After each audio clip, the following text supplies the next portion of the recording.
This is Hallmark University Thursday Night Lights. Presented by Taco Cabana.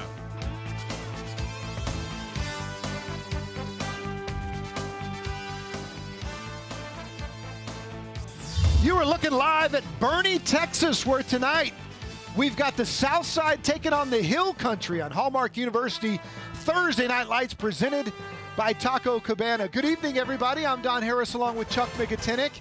Welcome to the Hill Country, Boerne, Texas, where the Greyhounds are 2-1. And Chuck, they're taking on a Harlandale team that's 3-0, so we're going to have an offensive shootout here tonight. Yeah, that's what you would think, Don, going in. I mean, as you said, only one loss between these two schools, and you've got Boerne that's averaging 36 points a game. Harlandale also runs a variance of the spread. They're averaging 32 points a game. I think this very well could be one of those that goes back and forth and up and down. Two quarterbacks that like to put it up, including Harlandale's Christopher Perez. You know, this is a young man last year that was pressed into service in the first game of the season as a sophomore, trying to run a new offense. Well, wins were tough to come by. Everything was tough to come by, as you would imagine, a young guy getting his feet wet on the varsity level for the first time. But all of that game experience last year is absolutely starting to pay off. Look at the numbers this young man has already put up this year. 5 TDs and closing in on 500 yards. And he'll be looking across the line of scrimmage at middle linebacker Monty Cluck. This guy's second-team all-district, and he's ready to shut down the Indians tonight. You know, this is one of those guys that I was told wakes up the morning as a linebacker, goes to bed at night as a linebacker. This guy is a football player through and through, and you will not believe the numbers this guy's putting up already. 49 tackles, and we're 3 games into the season. Wow. I mean, this guy is off to a whale of a start. All right, it's been a wet day here in Boerne, Texas, so are we going to get this one in? That's the big question. Let's go down to the sidelines. Mike Hernandez with our countywide service company, Game Time Weather. Mike? Yeah, guys, I've been babysitting the radar, and it looks like we're okay. We had some thunderstorms a couple hours ago, soaked the field, but it's drained very nicely. I was just on it, and it's dry. You can't even tell it rained. We may see some on and off little sprinkles, light showers through the game, but I don't think it's a showstopper. Temperatures in the upper 70s for the start of the game with the winds out of the east, 5 to 10 miles an hour. So all in all, not bad. We just don't want to hear any rumbles of thunder. All right, thanks, Mike. You know, our TV ratings always go up when Mike's in a poncho at some point during the broadcasts. We're going to play football when we come back. Our keys to the game are next on Hallmark University Thursday Night Lights.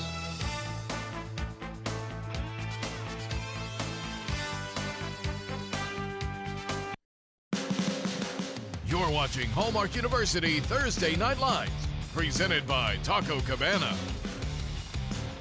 Welcome back to Boerne, Texas. Time now for our Hallmark University keys to the game. And Chuck, we start with the Harlandale Indians. Yeah, the first thing the Tribe wants to do tonight, control the ball with long drives. They'll take the quick scores, but 8 to 12 is what they're looking for in terms of drive plays. Secondly, line up correctly. They want to be in their spots, and then also win the special teams battle.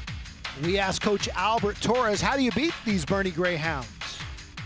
Well, I tell you what, Boerne's a very quality team. You know, they're doing a good job offensively. They move the ball around. They got some good running back, good quarterback, good receiver, good size line. Defensively for us, you know, they have a multiple defense that moves around. They're real fast. So we're gonna have a work cut out for us tonight. All right, Chuck, as for those Boerne Greyhounds, they got to go against a Harlandale defense that's only giving up 9 points a game. Well, that's the biggest key for them tonight is protect the football. You want to score, but you can't be turning it over. Secondly, they've got to eliminate the big plays. We talked about how explosive Harlandale can be. And then lastly, they just want to cut down on their mistakes. Shay Hendrix is the first-year coach here in Boerne. We asked him, how do you beat the Indians? Well, the same way as always. You know, we really respect what they're doing, and we just got to try to find their weaknesses and exploit them. You know, we got to do what we do defensively. Got to put pressure on the quarterback. You know, and try to eliminate big plays. You know, 87's a big play receiver. He's caught a lot of balls deep, so we got to make him throw underneath and drive the ball and tackle well. You know, if we do that, we'll be okay. All right, when we come back, we'll kick it off. We'll have our national anthem, and we'll have Harlandale against Boerne. It's Hallmark University Thursday Night Lights, presented by Taco Cabana from the Hill Country tonight. We're ready to play football when we come back.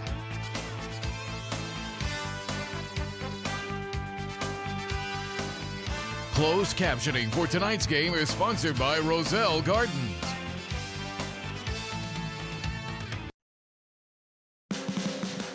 You're watching Hallmark University Thursday Night Lights, presented by Taco Cabana. Welcome back. We're in Boerne, Texas. The Harlandale Indians are on the field. So are the Greyhounds. We're getting ready for our national anthem. Greyhounds trying to beat an undefeated team here in Harlandale. Always put on a good show out here in Boerne. Always great hosts for Hallmark University Thursday Night Lights, and we're glad to be out here again. As the captains come to the center of the field, we're getting ready for our national anthem, and we'll turn it over to our public address announcer, Jason Brown. But to Texas schools. He and his family recently moved from Illinois to Boerne. August is an excellent team player during recess, demonstrating sportsmanship and willingness to play with any other students. He's an awesome math supplies manager in the classroom, and he is always very respectful to his teachers and classmates. We hope August enjoys his night as tonight's Westward Environmental Player of the Game. Welcome to Texas football, August.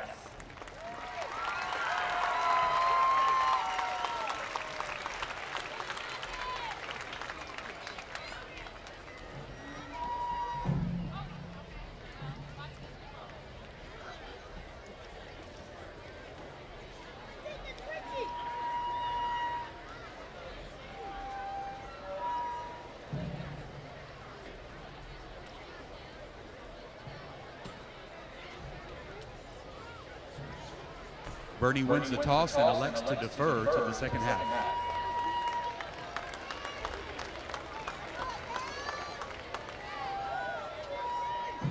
Harlandale will receive the opening kickoff and defend the south end zone.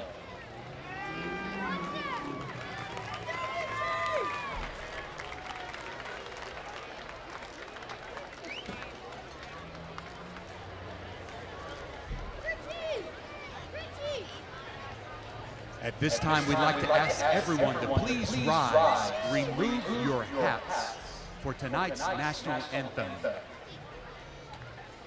At this time, we ask that you please join us for a moment of silence.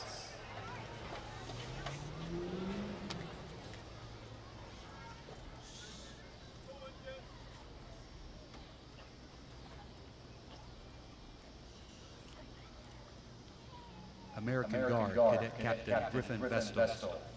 American Flag, Major Ryan Serber. Texas Flag, Cadet Second Lieutenant Morgan Penny.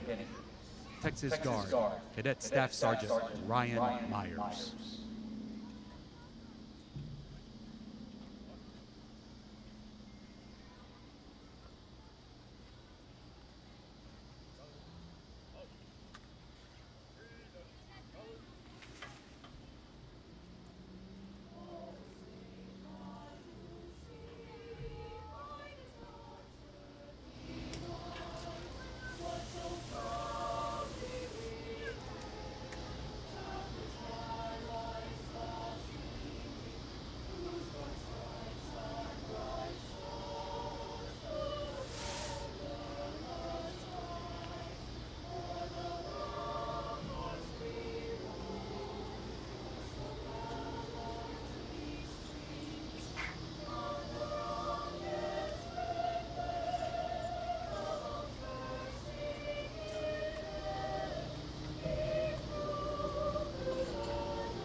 Thanks for watching the Hallmark University Thursday Night Lights pregame show. Stay tuned for tonight's first half kickoff.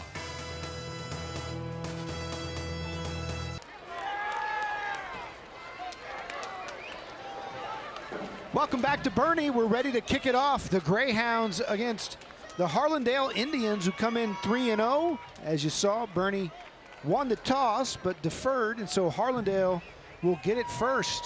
Shay Hendrix in his first year as Boerne's head coach. He came down here from the Plano area. He was the coach at Frisco Heritage. And there's Albert Torres in his second year leading these Indians. And you can tell Chucky's already changed the culture some there at Harlandale. They've always had a fun brand of football on the south side of town, but Harlandale now really getting some confidence to feel like they can win every game they play. Well, tough replacing a coaching legend like they had at Harlandale, and then you couple that with he got to the program late in his first year. Then they were changing some things, so a lot of growing pains last year, but obviously there was a plan in place because the Indians are off to a terrific start here in 2018.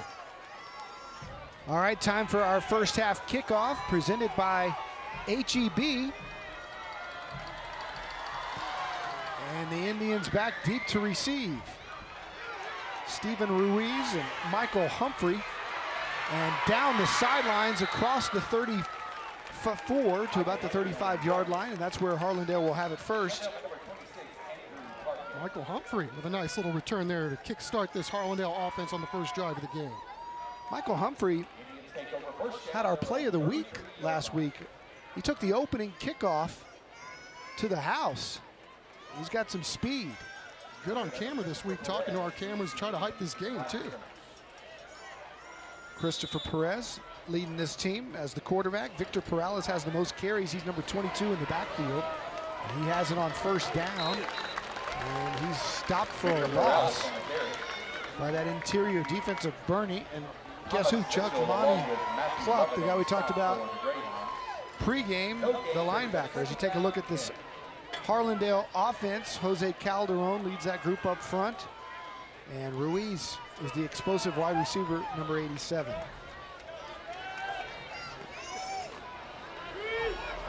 For second down and completion from Perez. Cluck's over there again calling the signals.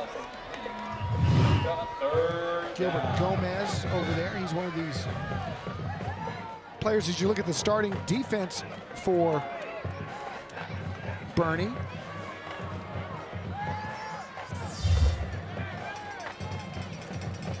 And under pressure, Cluck got there first, and Perez is sacked for a huge loss on 3rd and 12.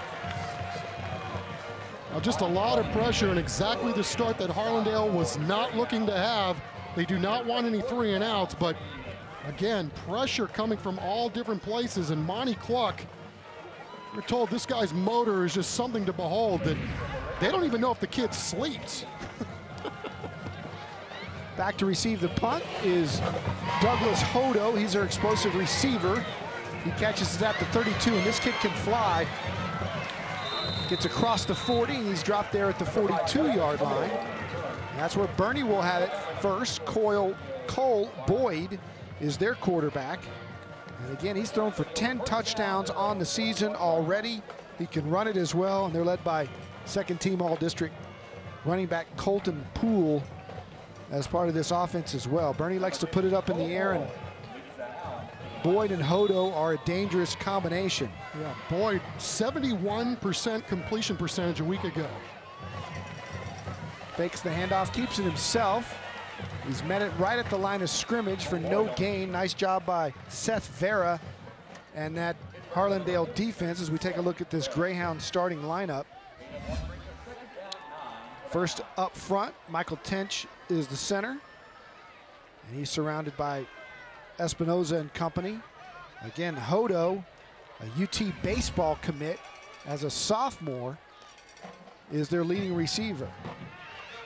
Boyd going deep, well over the hands or the head of the intended receiver, Robert Sherwood. Take a look at that Harlandale defense. They're led up front by Conrad Garcia, and Noah Alfonso in the linebacking core. They got nice speed everywhere as well. Ryan Jaramillo, we have called his name over the years. He's back again. Out route is incomplete. That was intended for Paul Amick. And Paul Amick, another two-sport player. He plays basketball for Kimball McComb here in Boerne. Now, both of these teams run variances of the spread. Harlandale likes to go with no tight end. They're like a 10 personnel grouping. But as much as we hype this offense for both of these teams to start the game, both defenses showing how stout they can be. A couple of 3-and-outs to start. Back to kick is Hayden Hodo. He's the younger brother of Douglas. He's also their backup quarterback, and they're going to have to burn a timeout. We'll take it with them when we come back. Harlandale will get the ball as Boerne will punt it away. 0-0 here in the first.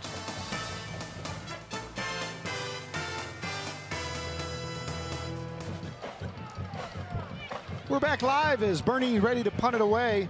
Again, two very athletic and speedy returners in Stephen Ruiz and Michael Humphrey. And again, Hodo can throw it. He's their backup QB, but he's going to punt it away here on 4th down. And it's going to be Ruiz. And he does not call for a fair catch. He juggled it. I believe he got it back and hung on to it, and Harlandale will have the football, but that was a little dangerous.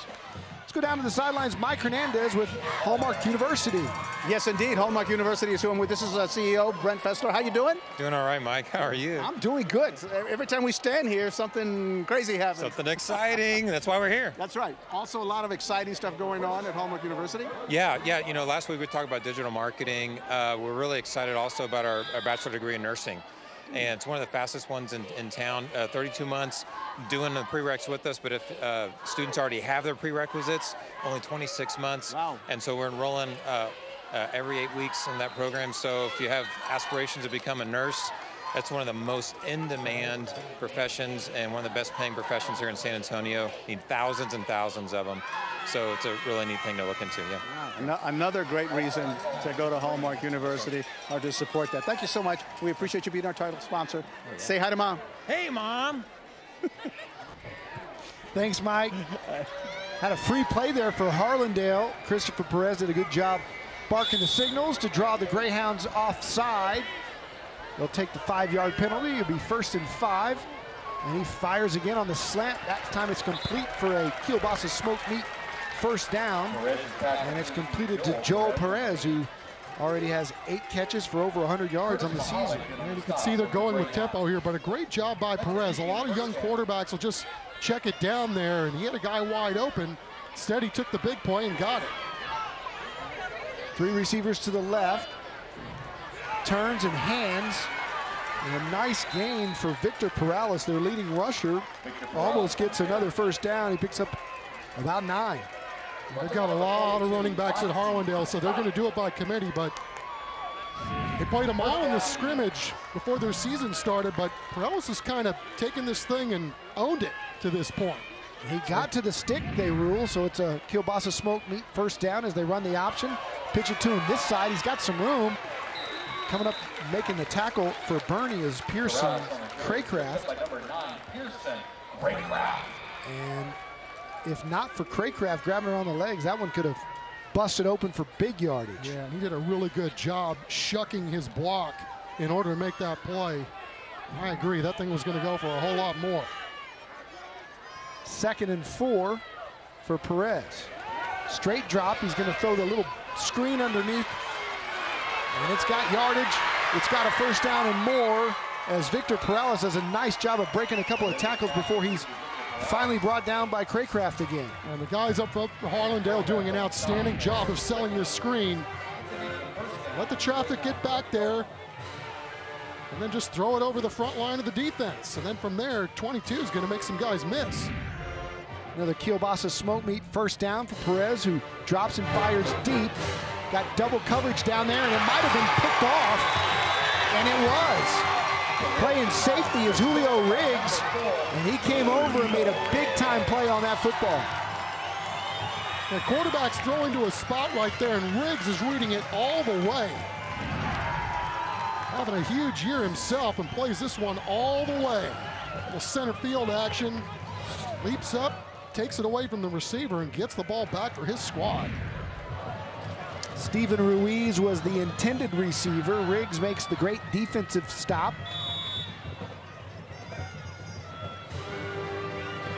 And Boerne will now have it, spotted at their 20.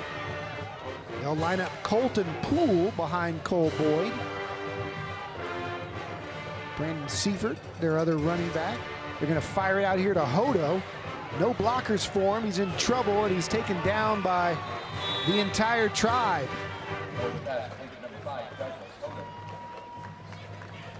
We got a Sprouts player profile on Douglas Hodo. If the name sounds familiar, he is Douglas Hodo III. His grandfather was the dean of the UTSA Business School and later president of Houston Baptist University. His dad is Doug Hodo, who played at Churchill and was the leading hitter on that Roger Clemens National Championship team at Texas in 1983 in the College World Series. So he's got some good stock there. Yeah. I tell you, I got a chance to chat with Doug before the game, and he looks like he could still play. And young Hodo's going to have some decisions to make because, yes, he's committed to play baseball at Texas, but HBU has already offered him in football. And from what we understand, Texas Tech is starting to kick the tires on him. He's a player. Great outfielder, legitimate speed in both sports as he throws over the middle, does Boyd, and it's incomplete. That one intended for Paul Amick. We got a lot of kids at Boerne that are going both ways with the baseball. I mean, Julio Riggs is committed to play JUCO baseball at Paris, but heck, this kid already has a pick tonight. He had 2 last week, so these guys can not only play baseball and are legit baseball players, they can play a little football too. So much for the track meet. So far.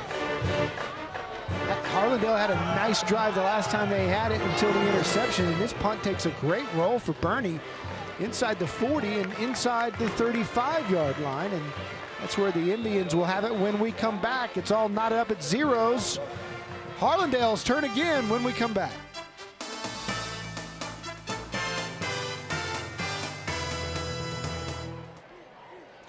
All right, welcome back again. Joining us on the field from Taco Cabana, our presenting sponsors, Gabe Cortez, how you doing? Good, good. And Sam Morquecho, how are you? I'm good. All right, so you got the 40th anniversaries. Not only are you celebrating the 40th anniversary, but it's actually here. It's actually real soon. So tell us about what you guys are doing. Right, so tomorrow is actually our 40th anniversary party that we're going to be having. And all month long leading up to, we have these Fiesta medals that we're selling in our restaurants for $10. So go by one of our restaurants and buy them. Really cool collector's items with Fiesta medals. So go and check that out. And then tomorrow is our big day, big anniversary day. And Sam's going to tell you a little bit more, too. Yeah, yes, tomorrow's the actual day, right, Sam? Yes, it is. It is. So September 21st, 40 years ago, was the first TC in which a lot of people know in San Antonio is off of Hildebrand and San Pedro. So that's where we're going to go back to. We're going to have a big block party there between 6 and 9 p.m. tomorrow night. We're going to have food, we're going to have games, we're going to have a whole lineup of entertainment, including a live band, folklorico dancers, mariachis. And we're also selling our limited edition 40th anniversary cups. So if you want one of these, come by tomorrow night. We'll have these, we'll have some margaritas in there, and we'll have some frozen raspberry lemonades in there also. Okay, thanks, guys. Look, 40th anniversary. Isn't that way cool? Woo! Back to you guys. Yeah, Mike, unfortunately, I'm old enough to remember going down to that original Taco Cabana. And what the viewers didn't see was that glass was full before Mike was let loose on the sideline. When I went to college up in North Texas and Denton, Texas, oh, how I miss Taco C. Man, I'd come home, I'd make a 5-hour drive home just to go to Taco Cabana. How many times a week are we eating there, by the way? Now they've moved in next door. Foul called against the Indians. Gerald Green calling the penalty. Harlandale, I'm impressed by this offensive scheme they're running. They do a nice job of moving the sticks by throwing the underneath stuff to their quick receivers. They've just shot themselves in the foot a couple of times, one with the interception and now with a penalty. Well, yeah, what's been impressive to me is just the blocking out in front, whether it's inside or outside. But yeah, can't have those personal fouls. That was a good drive so far gone awry, and now you're going to have to move it back and start it all over again. Big Jeremy Rodriguez up front, the senior, all-district performer, helping to protect Perez, who has 1st and 10 here. Inside handoff. And again, nice pickup by Victor Perales before Logan Hance brought him down. Yeah, a lot of window dressing, act like you're going to fake the sweep. And then you run it back inside, and this is a team that was trying to find who was going to be their running back, because the guy that they had last year, John Navarro, hurt his hip, and he's just going to stay and play baseball this year and not do both. 2nd and 5. Perez Throws a little bubble wrap to Ruiz. He's upended. Julio Riggs again. He had the interception earlier with a nice tackle. And Ruiz is slow getting up. Well, Julio comes in here and looks like he's shot out of a cannon. Look at that. Just making contact, bringing the ball carrier down, and he's slow to get up. Hit Ruiz right about knee level. Hope he's okay. He's a fine athlete. And we'll take a break while they attend to him. We're back with Harlandale and Boerne scoreless out here in Boerne.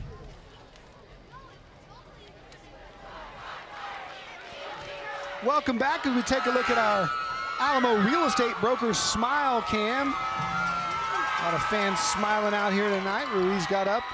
That's something to smile about. Good to see he's not hurt. Yeah, it'd be a huge blow if he can't come back, because that guy is off to a great start this year, as are a lot of these Harlandale Indians on offense. 4 wides, and they threw the quick slant to Perales, who didn't even look for it. I mean, that was a quick hitter and kind of surprised Perales that ball was intended for him. We tried to get the quick hitter and see if Perales could make something happen, but a little miscommunication there, and Harlandale's going to have to punt it away.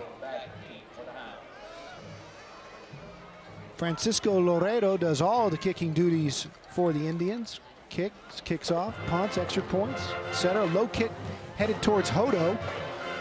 Baseball player gets it on the first hop, and watch out. He gets across the 30, 35, still breaking tackles as he gets right to about the 34-yard line before he's pushed back there, and that's where the Greyhounds will have it.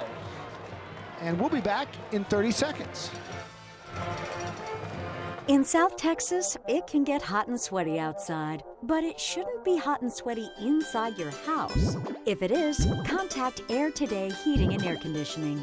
Their reputation exceeds all others when it comes to service and quality. Mention this ad and Air Today will waive the service call fees. Air Today is an elite comfort maker dealer. Call 210-519-5959 and enjoy cool air today.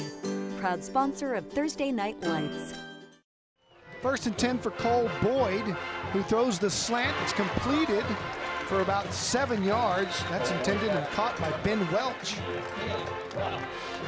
As we talked about, Cole Boyd, 71% completion percentage a week ago, 4 touchdowns, best game of his career. We're told this guy has complete command of this offense, also smart. 28th in his class is his ranking. Also runs track, does it all. You're gonna see the track right here. Tried to go to the left-hand side, got a flag down on the field. It's thrown by the line judge. Gerald Green is our referee tonight. Sergio Abarca doing a really nice job coming up to blow that play up. Flags being waved. They're saying no flag on the play, and it will be basically a loss on the play. And 3rd and 2. Abarca is one of those kids that gets the rest of those Indians fired up, and so far Harlandale's defense has been equal to the task. Up the middle, good for a first down, is Colton Poole, 2nd team All-District a year ago. He's got 3 touchdowns on the year so far this year, and Boerne's going with tempo as they have a kielbasa smoked meat first down. Boyd with another handoff, and again, breaking through the line is Colton Poole. He's to the 40, across it, and near the 35 at about the 36-yard line. Finally brought down by Brian Ballesteros. Well, Colton Poole's another kid that might have a chance to play college football. He's a senior coming off a knee injury from a year ago. Look at that. You can tell he's been well coached. He even did a good job switching hands with the ball that time. Thrown back this time by Harlandale Conrado Garcia. Senior defensive end did a nice job penetrating that time. Yeah, double nickel having himself a game right there, one play. Boyd firing to the outside. Hodo's got it. And he breaks a tackle, spins all the way down to the 32-yard line. Great run after the catch by Douglas Hodo. Yeah, we saw that on the kick return. It's going to take more than one guy typically to get him down. Quick it out to your guy. Little drop step. Thought he would go down there, but not even close to going down. Boyd running it himself. Crosses the 30. Conrado Garcia with the tackle. Hodo's already got 22 catches on the year. He is the Boerne all-time record holder with 25 career touchdowns. And he came into this game only 265 yards short of the all-time Boerne High School receiving record. Something I'm sure he'll break by the end of the year. Boyd looking his way again. He's got Hodo. He spins, he's got a first down. Kubasa smoke meat first down, a nice conversion there. That was 4th down. And you always, if you're a defensive coordinator, you get scared when you see a kid as athletic as Hodo, clear and free to navigate, but Ryan Jaramillo doing a good job with the takedown there. Poole bounces it, gets to the 20. It'll be 2nd down and about 7. The 10th play of a nice drive here for the Greyhounds, who've gotten untracked here late in the first quarter. Harlandale showing blitz. Boyd picks it up. Now going to scramble, going to fire. Guy Poole over the middle. Poole's going to score. Touchdown, Greyhounds. Nice awareness by Cole Boyd, scrambling for his life and saw the open man Poole underneath and hit him right between the numbers. Well, Harlandale bringing the house on this, and Boyd doing an outstanding job of recognition and then uses his athleticism to step up. Finds a wide open running back in for the touchdown. So Boerne strikes first. On to kick the extra point is Tyler Ron, excuse me. Interesting story about Tyler. He actually played soccer here at Boerne, and they were looking for a kicker. Got with a little more legs, so they went to the soccer team, got him after the first game, and the senior's been out here, and told he's been pretty good for a guy that just walked on basically 2nd game into the season and never having played football before. Makes sense. Different shaped ball. Kick it through them yellow sticks. He got the leg.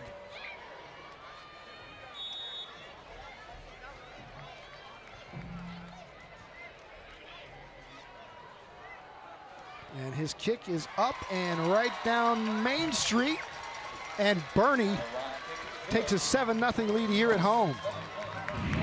Well, just an outstanding drive. Boerne finally gets its offense going. Remember, we talked about the fact that they're averaging 36 points a game.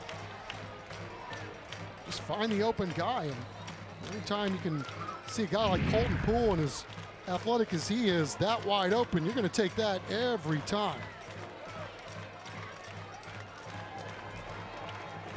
So Harlandale will try to answer as we near the end of the first quarter. There's Shay Hendrix again. Again, his first year here at Boerne. Had a good career up in the North Texas area. Yeah, Dormady leaving to go back to Wiley, Texas. Was here for a few years. His son, we called that game. His son ended up being a quarterback at Tennessee and is now at University of Houston. Yeah, these guys off to a good start too, 2-1. I mean, he said, we just want these kids to give effort and play hard, and they have so far. And, you know, other than a couple of bad plays against Medina Valley, and they had a lightning delay, but he really felt like that team grew up a lot in that game because of how well they played in the second half. Here's a pooch. Ron pooching it, and it's fair caught at the 33, and we go down to Mike Hernandez. And Lockaway Storage. Yes, Lockaway Storage is actually with us today. Now, they're our halftime sponsors, as you know. This is Don Clausen, and he is the CEO. Came all the way down from San Diego to be with us tonight. Thank you so much. Oh, thank you. It's actually an honor and a privilege to be here. We really appreciate the opportunity to be able to provide back to these amazing students and this community. Well, we appreciate you being a part of this, and I see that you understand the value of it. And our Lockaway has got a huge, huge presence. Tell us a little bit about what you guys have done. Well, thank you very much. We're not just another storage company. Lockaway Storage truly prides itself on its convenience, customer service, and community, like opportunity to support the community here. Our convenience is through our 31 locations throughout the greater San Antonio area. But the customer service, we're not just storing people's items. We are supported by this amazing group, our amazing team that work with us at Lockaway Storage. Well, and speaking of that, you got your brand vice president. She's right here off camera. Now, she's from Boerne. She went to Boerne High School, and she was saying what a wonderful, wonderful boss you are to work with. And you said, oh, that's my second home here in San Antonio, but you actually meant that. I truly do mean it. This is my second home. I've been coming here every month, at least once a month for the last 13 years, and going to do it for another, as long as San Antonio will have me. I get this. He said, I've never missed a month, because I'm pretty proud of that. I am no proud kidding. of that. Yeah. That's great. Yeah. Again, thank you so much. Thank you so much. For being one of our sponsors. We appreciate it, and you keep up the good work. It's our honor. Thank you so much. Okay. Back to you guys. Thanks, Mike. Glad to have Lockaway with us this year as our halftime sponsor. Harlandale continues to drive it down the field. Nice drive with Victor Perales doing most of the heavy lifting. The running back, a couple of good games. Dawson Martin's of Boerne there bringing him down. Well, you know, Harlandale's gotten to the point where it's like, look, we're big up front. We got 4 seniors and a junior up here. It's a veteran group. Let's do a little ground and pound and see if we can't move the football. Second down at about 8. Perez has time, wants to go deep, fires over the middle, and he's lucky that wasn't picked off. It bounced off of the intended receiver, Joel Perez, and that could have been another Oski. I'll tell you what, if anybody had any questions about Christopher Perez's arm strength, let him answer it for you right here. Veteran move, steps up in the pocket. Look at this laser. Mercy. Let's see where it'd be hard to find the ears on that one. Fastball right down the middle. We've got an injured player on the field for Harlandale. That's Nicholas Munoz, the junior right tackle who's down. They're taking a look at his leg.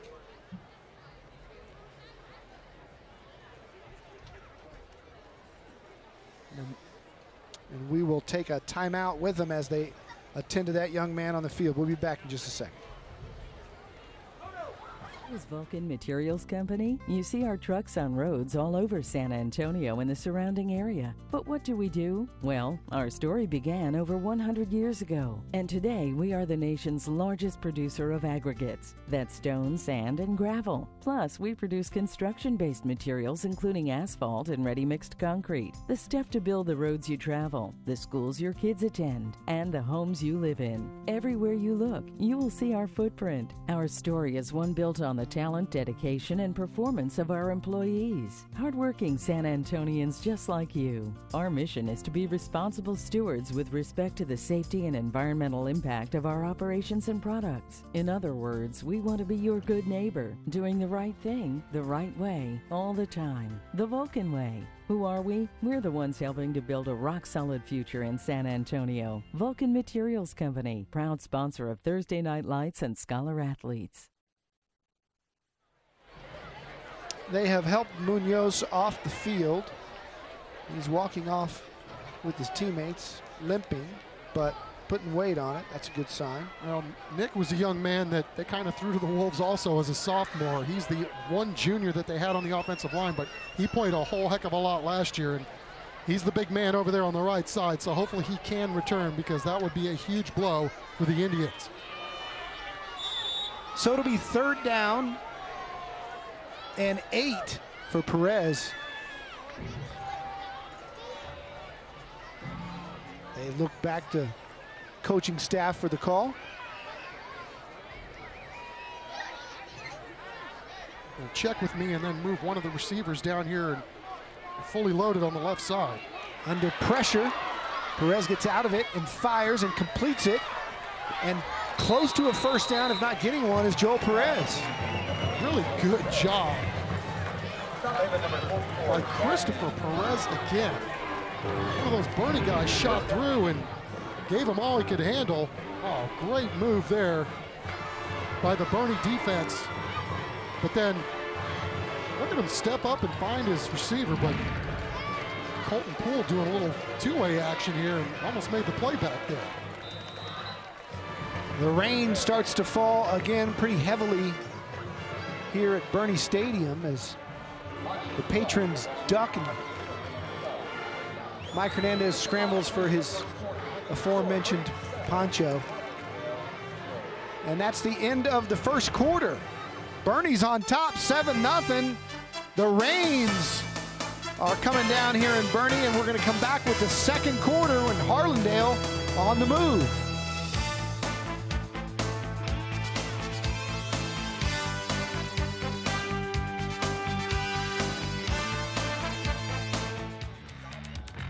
Welcome back. Time for our highlights, brought to you by Associated Collision Center, your trusted professional since 1976.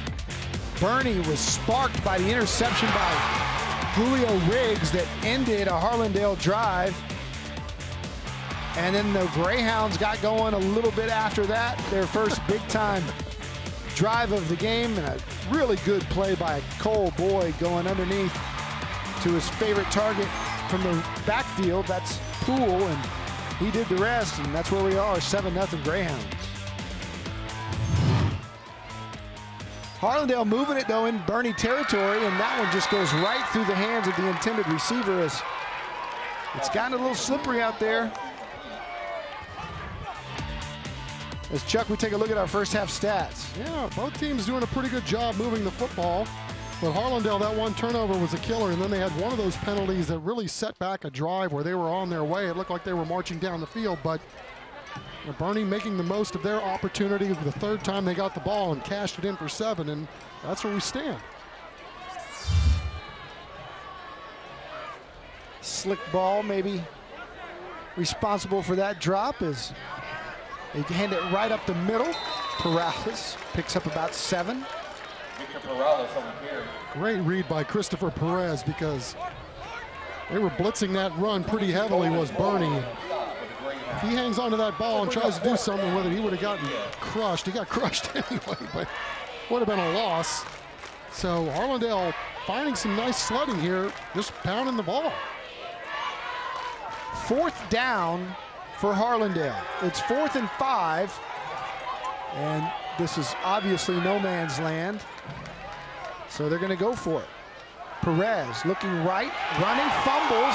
He was hit, and it doesn't matter either way. It's Boerne football. Monty Cluck making the play. Because of course.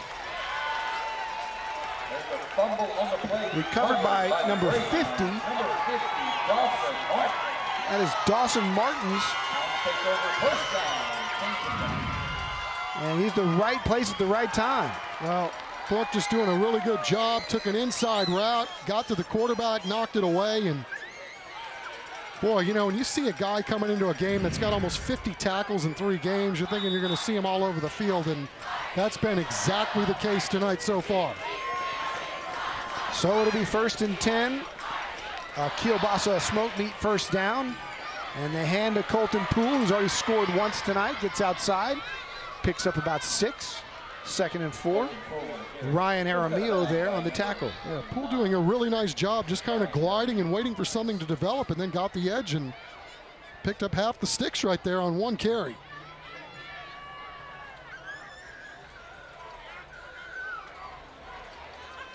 Boerne going with tempo here. Boyd looks, goes deep, got a man in single coverage and just overthrown.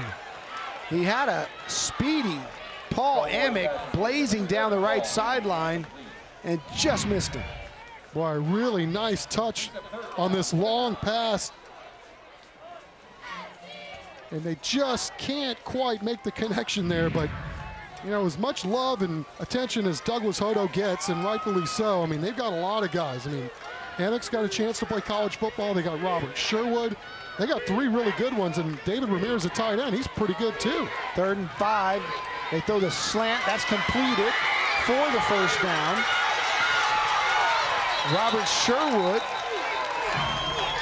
right on cue, picks up another Kielbasa Smoke Meat first down and moves into Harlandale territory. Yeah, talking to Shay this week, he talked about these guys as a group, really good kids, really involved in every aspect, not just football, but in the classroom, also out in the community, and going to these wide receivers now a lot. Poole up the middle, he's got space, watch out. Poole across the 40, across the 35, and inside the 30-yard line before Ricardo Flores brings him down. Taking a helmet to the knee to the helmet, I should say. See on the back end of this. Boerne going quickly. They run it on the sweep outside to Seifert, and he has another 9 or 10 yards again. Yeah, they're going, and because they're executing so well right now, they got Harlandale on their heels a little bit. Boyd will send 3 receivers to the left-hand side. They'll run the little zone read that way with Seifert. Seifert's to the 10, driving, pushing past tacklers down to the 8-yard line. What a tough little runner he is. And this is the one thing that Harlandale talked about this week that they really didn't want to do, was just expose their defense and keep them on the field this long. We're in the Baptist Emergency Hospital red zone as Boerne's going with tempo, and he's going to keep it himself is Boyd, and he's going to score. Touchdown, Cole Boyd and the Boerne Greyhounds, although we have a flag down. We'll check that. We'll hear from Gerald Green.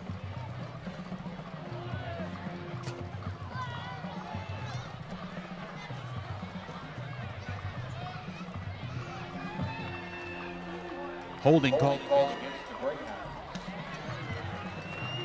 right, so that'll bring that back. No touchdown, and all this momentum and speed and tempo has been put on pause for the moment as we take a look at the top of your screen. Number 4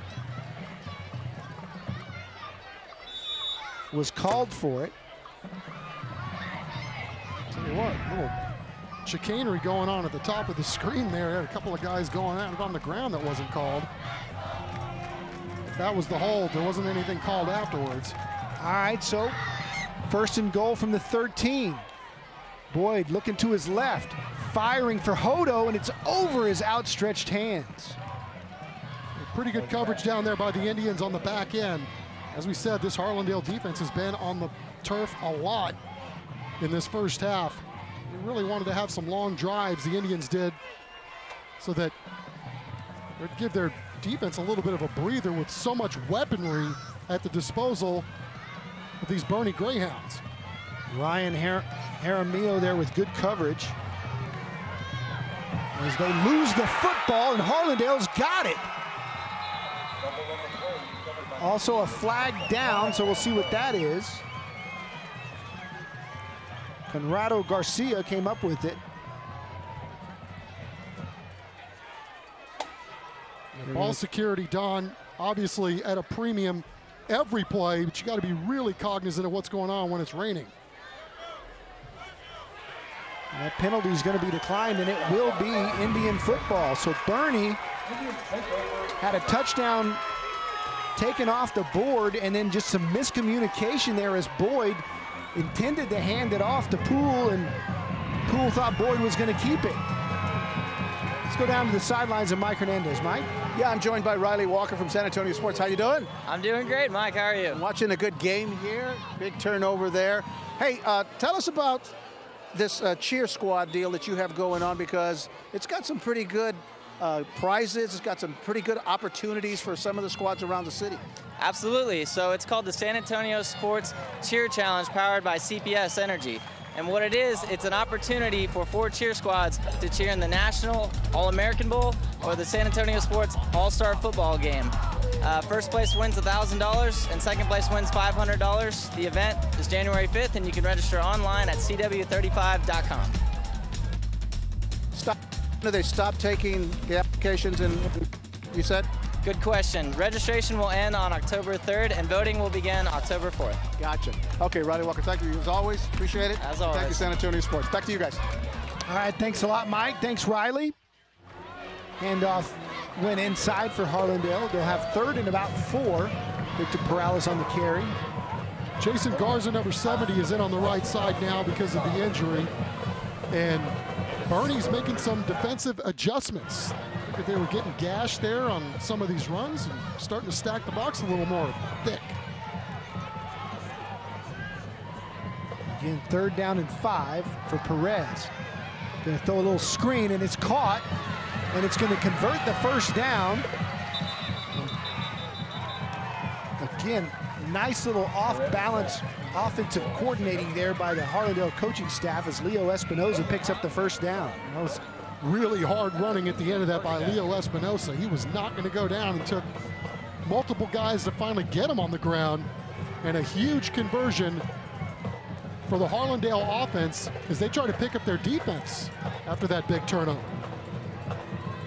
First down and 10, a Kielbasa Smoke Meat first down for Perez, who runs and keeps it on the option.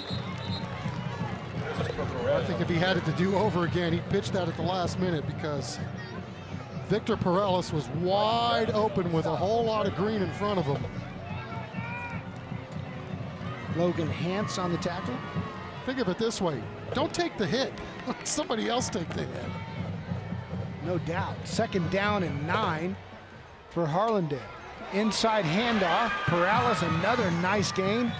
Picks up about 8, he'll be about a yard short of the first down. Well, he got a very good spot, and they'll move the sticks.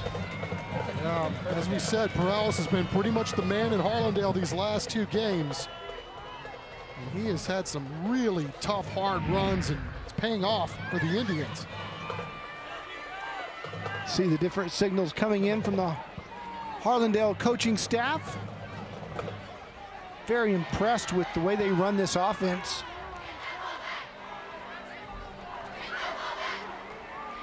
Jet sweep coming this way and up the middle with room. Another Kielbasa Smoke Meat first down. We see the speed of Ruben Gonzalez. Another play where Harlandale just kind of emptying the book here. And then look at 82, Ruben Gonzalez, the junior, just cutting it back and showing off the wheels. Took a hit there at the end and popped right back up. They'll keep you off balance. Yeah, remember, this is a squad that won a game last year. They've already won 3, and nobody's knocked them off yet. Fake to Perales, throwing it outside this way, and it's incomplete. Intended for Leo Espinoza. But, you know, there's going to be some growing pains still, Don. I mean, you know, we talked about this offense being so new last year, and with the coaching staff getting here late as they did in 2017, the learning curve to learn this offense has got to be just absolutely immeasurable. So you take all your lumps last year, then you got a new group of kids, and there's obviously a learning curve early on in the year, but there's been a lot of efficiency, as you can tell. I mean, they got guys in the right spots, just got to convert some of these plays. Yep, they're well coached, that's for sure. Perez hands it to Perales. And he gets about 2, maybe 3, maybe 3rd and long. How about Jeremy Gonzalez? Big guy over there on the left side of the Harlandale offense. 3-year starter, 6'5", 365. Second team all-district last year. You got to believe that he's going to be bucking for first team this year. But tell you what, if I'm Harlandale, I'm running left a lot behind that fella. Jeremy Rodriguez, one of the biggest and best in town. Perez fires. What a great job of spotting his receiver and completing it. Yeah, just no panic. Fabian Aguilar on the reception. Found the spot. Somebody's got a free shot, and he just doesn't panic. Eyes are downfield, and boy, toughest throw to make for a right-handed guy. Wheel into your left, squares the shoulders, does a pretty good job of getting it there. Another Kielbasa Smoke Meat first down. They fake the jet. They keep it, and going nowhere is Perales. Matthew Lovett loved that because he was right on top of it. Yeah, had some help from Elijah Marshall, too, as these linebackers start to pack it in. Harlandale running a lot early in these downs, and so what Boerne wants them to do is try to force them to be one-dimensional. 2nd down and 11, the 11th play of the drive as they fire it out here and it's incomplete. The ball was thrown forward, so that's an incomplete pass. Although Riggs thought he might have his 2nd turnover of the night. Well, let's take a look. Where's the quarterback when he throws the football? Back foot right on the line there. I don't know, it's awful close. Yeah. I think the ball was caught in front of the line. His arm was basically on the line. It was about a 6-inch window there. Don't remind the Tennessee Titans, right? That's exactly right. Perez wanting to go deep, fires over the middle, got a man caught, spinning down to the 1-yard line and almost getting in and mad at himself as Ruben Gonzalez because he thinks he should have scored. Well, Ruben's a bigger man than me. Took 2 shots down there and yeah, he almost did score. Look at that. Inside the Baptist Emergency Hospital red zone. What a strike from Christopher Perez. The Indians knocking on the door. And Bernie maybe has the football. They do. Guess who? Monty Cluck.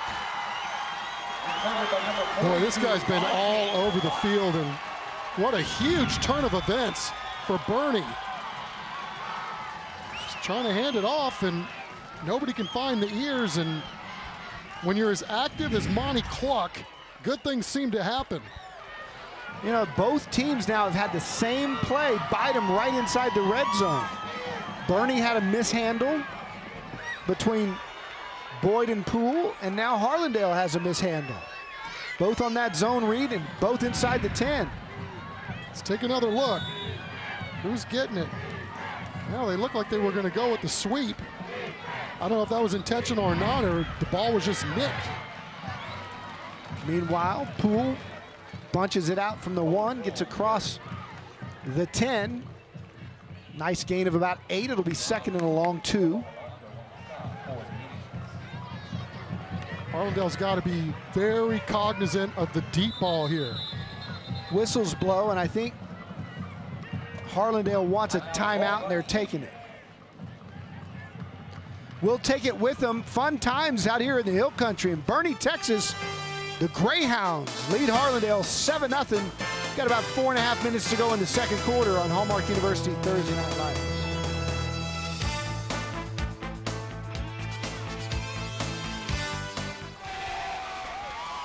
Welcome back to Boerne, Texas, where, hey, the high school students do it right on the grill.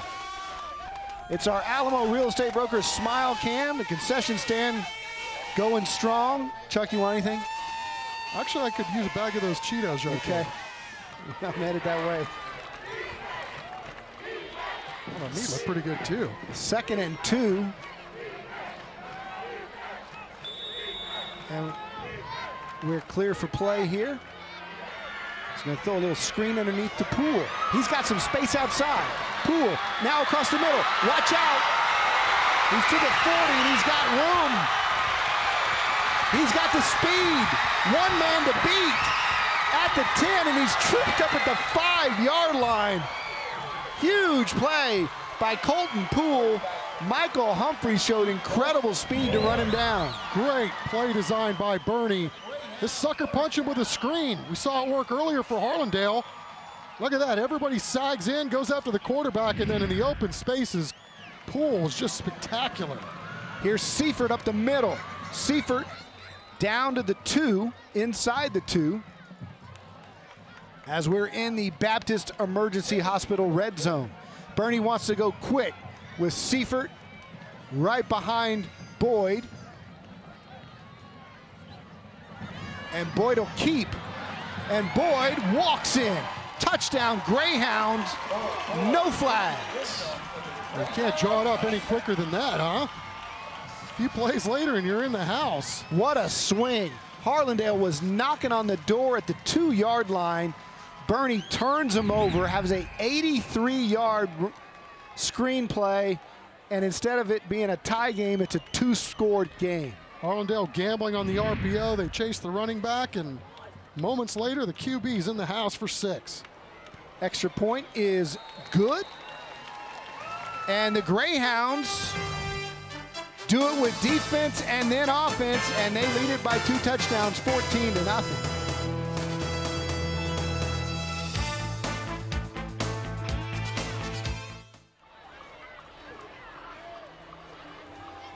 Welcome back. Cole Boyd, the Boerne Greyhounds, putting together a 90-plus yard drive, 96 to be exact.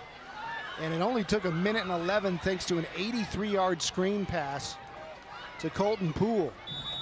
Well, once you get a player like Poole out in space and with his speed, he had a couple of really nice moves early in that reception. And I guess the one thing you could say that Harlandale might be thankful for is that Boerne may have scored too quickly. Tyler Ron to kick off. He kicks it deep. And that will go through the end zone, and that'll be a touchback. And Harlandale still has 3.5 minutes. They've moved the ball well tonight.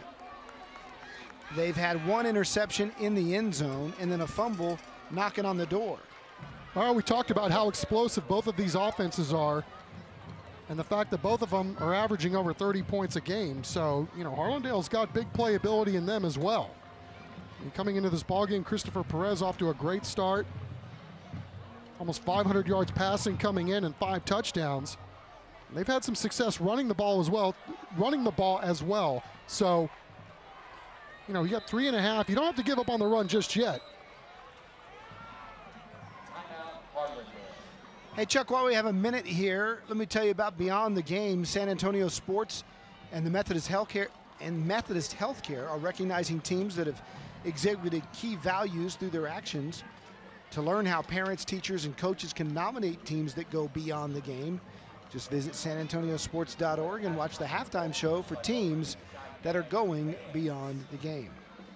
Yeah, that's good stuff right there, whether it's, you know, letting kids, some of their fellow classmates, run through the walkthrough with them, or kids handing out pencils, or some of these players going to the elementary schools, reading to the kids, or getting them on their cars when it's pickup time at the elementary schools. You know, these kids are more than just football players and more than just athletes. They're doing a lot of things to make their neighborhoods better too, and giving back.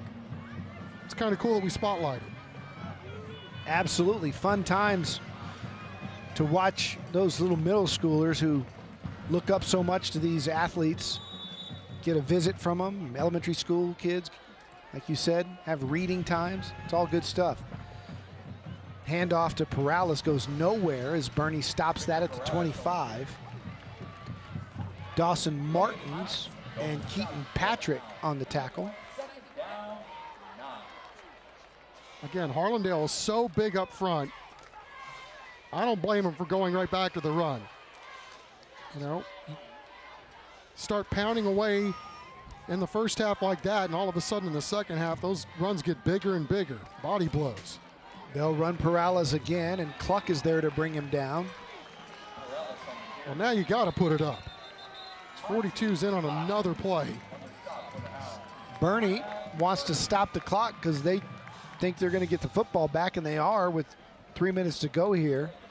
Yeah, somebody doesn't pick up the sticks here, but yeah, maybe that's why they scored so fast, thinking they could get another possession. Get another shot at it. Yeah. Hey, coming up on our halftime show, don't forget we got great stuff. We got the Harlandale Band and the Boerne High School Marching Band. It's all part of our Lockaway Storage halftime show. We'll also feature our Vulcan Materials Company Scholar Athletes of the Week. All that coming up on the Lockaway Storage halftime show. Always love to hear from the bands. And that's coming up. Still one of the more classic San Antonio high school football uniforms, right? I know it's a takeaway of the Washington Redskins, but you know the Harlandale Indians with San Antonio when you see that. They haven't changed them in probably 25, 30 years. I'll leave you to comment on the uniforms later, but yeah, tough to beat those uniforms, that's for sure. Boerne's got a great helmet going, by the way, too, with just the silver matte paint. 42's a player. He's coming again. 3rd and 7. Perez has time right now. Now he's pressured. Look at that. He almost got him through a double team. He's got all day, but he won't get rid of it, and it's going to cost him. Well, great coverage on the back end, but I'll tell you what, this Cluck kid was getting doubled, and so pressure in the face of the quarterback is the quarterback's worst enemy, and then all of a sudden he gets some help over on the other side, and then again, nobody open downfield to throw it to. Quarterback's got to eat it. And again, we remind you that Douglas Hodo, who stands on his 40 right there, is one of the more electrifying, speedy athletes in the entire area. Looks like they're going to kick it away from him. And he'll let it roll inside Boerne territory down to the 38-yard line, but the Greyhounds still have plenty of time, 2:06 and 1 timeout. And we saw how quickly they scored last time. They went 98 in about a minute 11. Here's a look at our TNL top 10. Judson and O'Connor 1-2. Brandeis, we had them early in the year. They're undefeated. Big matchup this week with Judson and Steele squaring off against each other. And you see Harlandale in the top 10 this week at 3-0. Whistles blow. We got a flag down. Here's Gerald Green. False start called against the Greyhounds. 5-yard penalty, still first down. The microphone not working tonight. Again, it's been a wet day and a wet night here in Boerne. Can't really tell on TV, but we've had a lot of rain. Clear skies right now. 1st and 15. Boyd looking deep. And he overshot his man. That was intended for Robert Sherwood, and he just overshot him. Tell you what, these guys have got some serious speed out here in Boerne. Outside, you've already seen Poole, and the yards he's already amassed coming out of the backfield. I mean, a lot of different places Cole Boyd can go with the football.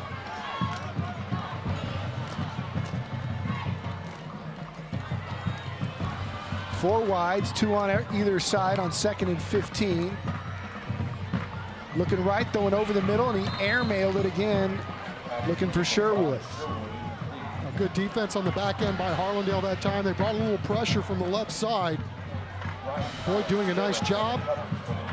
He's kind of ambivalent from the pressure, stood up and made a throw, just was a little off the mark. Now he's got 3rd and 15. See the kids out here in Boerne having a good time. One kid looked like he had a cherry slushie, man. He's the one bringing you Cheetos. That's what I'm talking about. That kid's my favorite kid. 3rd and 15, low snap for Boyd. Got time throwing that screen again. It's a bubble screen, and it's going nowhere as Harlandale snuffs it out. Paul Amick on the catch. And Boerne will have 4th and 20. And they'll have to punt it away. Yeah, fool me once, shame on me, right? Got me with that first screen, not the second one. Harlandale defenders saw that one coming immediately. As we said, Harlandale in the TNL top 10. They're 3-0, and here's what they've got ahead of them. After tonight, they play the new school, Harlan. Then they're making a trip all the way to El Paso to take on Wen. The new school in town, another, that's Eagle Pass. They've also got Southwest Legacy, 2 new schools in town, Harlan and Southwest Legacy. And then out Southwest, Laredo Martin and the McCullum Cowboys, their big-time rival in the Frontier Bowl. Man, if you want some of the best food that you'll ever eat in your life, go to the tailgate at the Frontier Bowl. Woo-wee. Those guys do it right. Fire up the smoker. You ever had brisket Frito pie? Oh, yeah. Oh. Man, you don't get bad meals in town. That's homemade stuff out there. Homemade stuff out there in the parking lot at the Frontier Bowl. Here's Hodo, Hayden Hodo, with the kick that takes a great bounce for him all the way down to the 19-yard line of Harlandale. And the Indians will have a $1:30 left here at half to try to get on the board. They've had a couple of good chances and just turned it over. Well, let's see what they're cooking up here in Harlandale and see if they can't get this ball going down the field with $1:26 left. A chance to get some points here at the end of the half and give you some positive vibes going into the locker room because, as you said, Don, I mean, they've done some really good things on offense. Just had a hard time maintaining possession on some of these drives.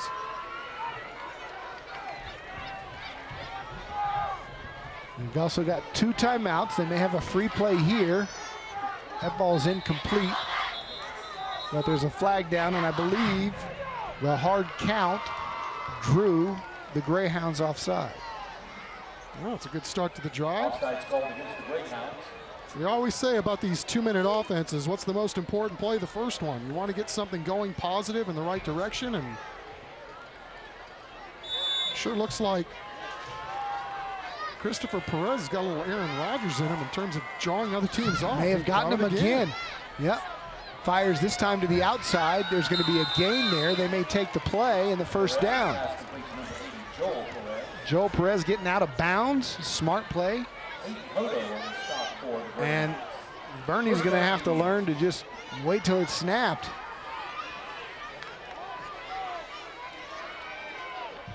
I like it. Take advantage of the other team's aggressiveness.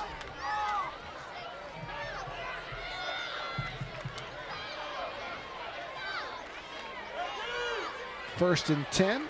Kielbasa smoke meat first down for the Indians, who have 1:20 to move the football again. Both timeouts still remaining for Harlandale and Perez.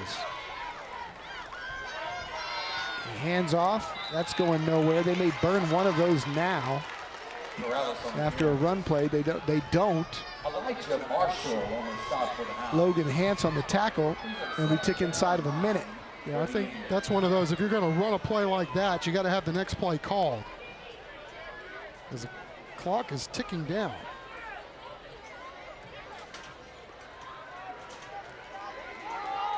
Well, conservative thinking here by Harlandale, which may not be all bad, but the turnovers that they've had.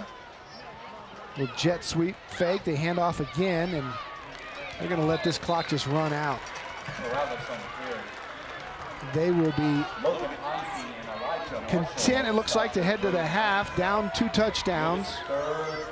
After having a pretty good first half moving the football, they just didn't capitalize on a couple of the chances inside the red zone. 2 different turnovers, otherwise we may have a different ball game. Instead, Boerne has a 14-0 lead, and we will bring you our Lockaway Storage halftime show. The bands are coming up next. Harlandale making the road trip, brought all their band members. We'll also introduce you to our Vulcan Materials Company Scholar Athletes of the Week. It's Boerne 14, Harlandale nothing out here in Boerne. The skies have cleared. We've got a great second half of football. But first, let's go down to the sidelines. Mike Hernandez standing by with Coach. I am. I'm standing by with Coach Hendrix. How you doing? What do you think of the first half? We're shooting ourselves in the foot. Had a touchdown called back that killed us for a holding. Had them with 10 guys on the field, and we got a false start. I mean, that would have been, we had a nice play called there. So I mean, we're shooting ourselves in the foot. Talked about the pregame. Got to play mistake free. We're just making too many penalties. So really proud of the defense. They're playing great, getting turnovers, and really hanging in there and keeping us in the ball game. Well, good luck in the second half. Thank you. All right, thanks, Mike. When we come back, it's our Lockaway Storage halftime show. We'll hear from both bands, and something tells me we've got a lot to be decided still here in Boerne, Texas. Got a good one for you on Hallmark University Thursday Night Lights, presented by Taco Cabana. We're back with the halftime show after this.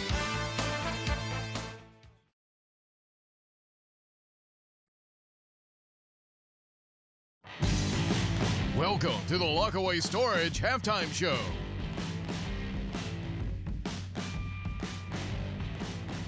Boerne Greyhounds on top of Harlandale, 14-0. We are at the half of Hallmark University Thursday Night Lights, presented by Taco Cabana. And without further ado, here are the Harlandale Marching Band. Aren't you glad you're an Indian? Don't you wish everyone was?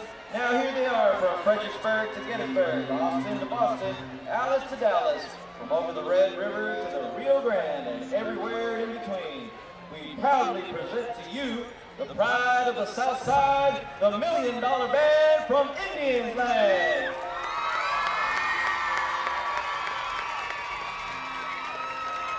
Drum majors are Ariana Rodriguez, Mike Villegas, and Jacob Garcia. Tonight the band will perform their 2018-2019 marching show titled Mirage, featuring the music of Samuel Hazo, Rimsky-Korsakov, and San Sanz. Movement 1 will feature flute soloist Angel Anderson and low bass trio Agustin Rodriguez, Alexis Vasquez, and Angelo Martin.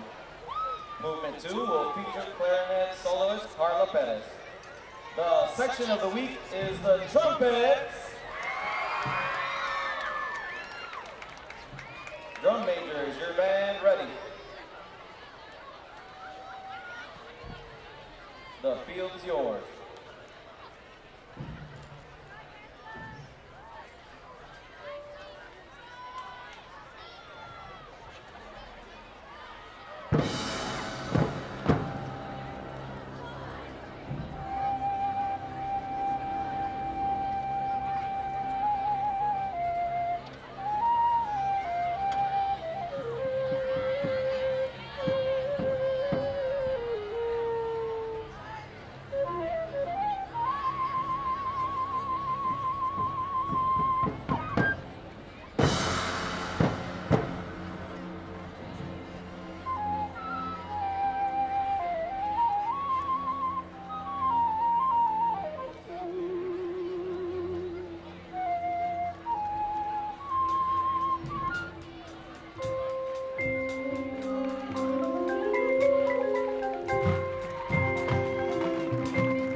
watching the Lockaway Storage Halftime Show. All right, time to recognize tonight's Scholar Athlete of the Week. You know, each and every week we're going to highlight one student from each school here on TNL. At the end of the season, one of these kids is going to be awarded a $10,000 scholarship presented by Vulcan Materials Company. Let's now meet this week's students. This is Cole Boyd, a senior at Boerne High School. Now, Cole is a 4-year letterman in track, and he's the starting quarterback for the Greyhounds. But he says being a quarterback is not without its challenges. It's a lot of pressure, I guess. I mean, you get too much credit and too much blame, but, I mean, you gotta love it still. He's in the Spanish and chess clubs and the Fellowship of Christian Athletes at school. And in the community, Cole spends time at the Hill Country Daily Bread and an organization named the Blueprint Ministry.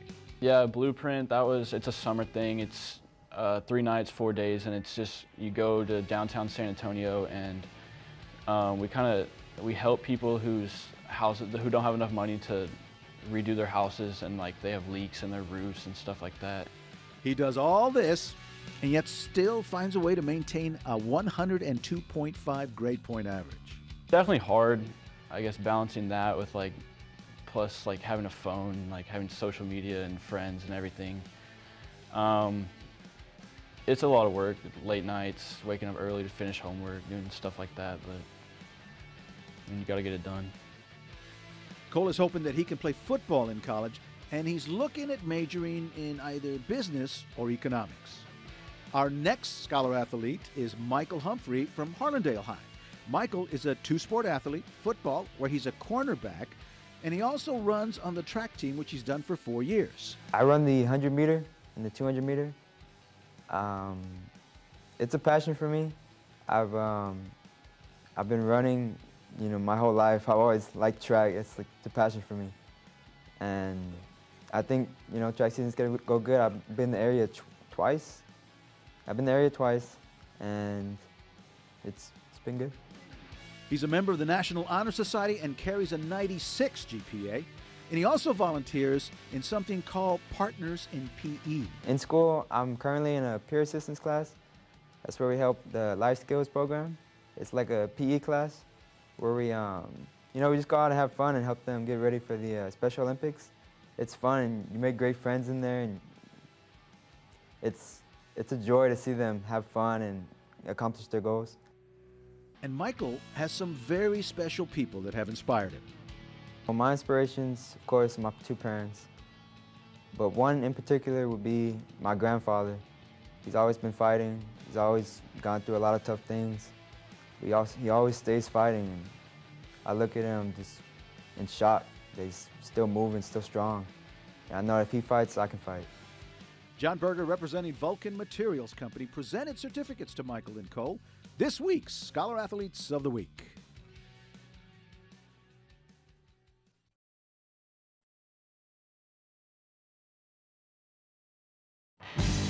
You're watching the Lockaway Storage Halftime Show. Hey, we're going to send you down to the field for the Boerne Marching Band. They're going old school, Chuck, a little word up.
all cheer for our mighty Greyhound band.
Hey, if you'd like to vote for the Boerne High School Band, just text Band 8 to 44332. That's Band 8 without any spaces. For complete texting guidelines, go to the CW35.com. This year's band grant presented by the Children's Hospital of San Antonio. Nice job, Boerne Band.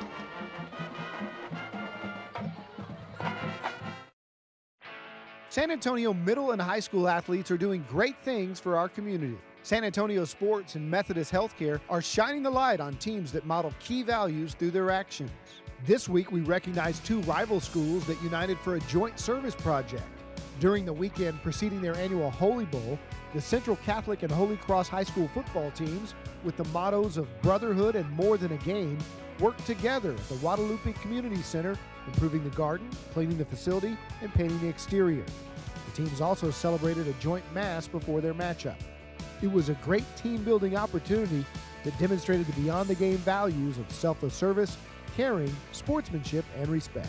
San Antonio Sports and Methodist Healthcare salute high school and middle school coaches who inspire their teams to serve others. Parents, teachers, and coaches can nominate teams that go beyond the game. Visit sanantoniosports.org.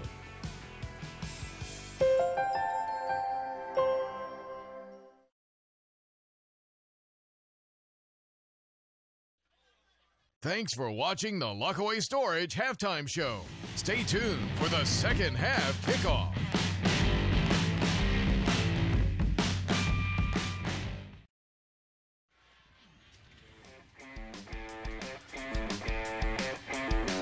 Welcome back. It is time for our highlights, brought to you by Associated Collision Center, your trusted professionals. Since 1976, defense the name of the game early on for Boerne, as Julio Riggs picked off Christopher Perez, and Chuck, that led to Boerne's first touchdown. Yeah, you know, on a rainy night, a guy like Poole should be waterproof, right? Is that a big night? And then story of the first half, turnovers. Harlandale's been moving the ball, but they turned it over. And then our man Poole, this kid is having a whale of a ball game. Over 150 yards total offense, a lot of them coming on that screen pass right here. Helped set up the second touchdown of the night. Quarterback keeper. And we have a 14-0 ball game. 83 to be exact on that big play, a big part of the statistical numbers for Boerne. As you can tell, Harlandale's moved the ball well. They're doing well on the ground and total yards and through the air. But it's those 2 turnovers, 3 on the night, but 2 inside the red zone that are the difference in this ball game. Yeah, Torres having a really nice game for Harlandale, running the ball. Poole doing it both on the ground and in the air. And that's where we're going to stand as we go into the third quarter, 14-0 in favor of Boerne. The Greyhounds deferred, and they will receive the second half kickoff presented by HEB. Julio Riggs and Douglas Hodo back deep to receive the kick off the foot of Francisco Laredo.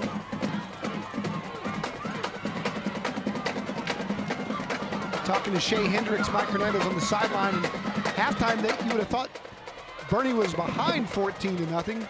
Talking about staying in the football game. They'll get it again here as Riggs across the 20, finds a seam, across the 35, good field position as we go down to Mike Hernandez. All right, guys, see, I had a chance to catch up with Harlandale coach Albert Torres at halftime. He said it was a battle. He expected it to be a tough game.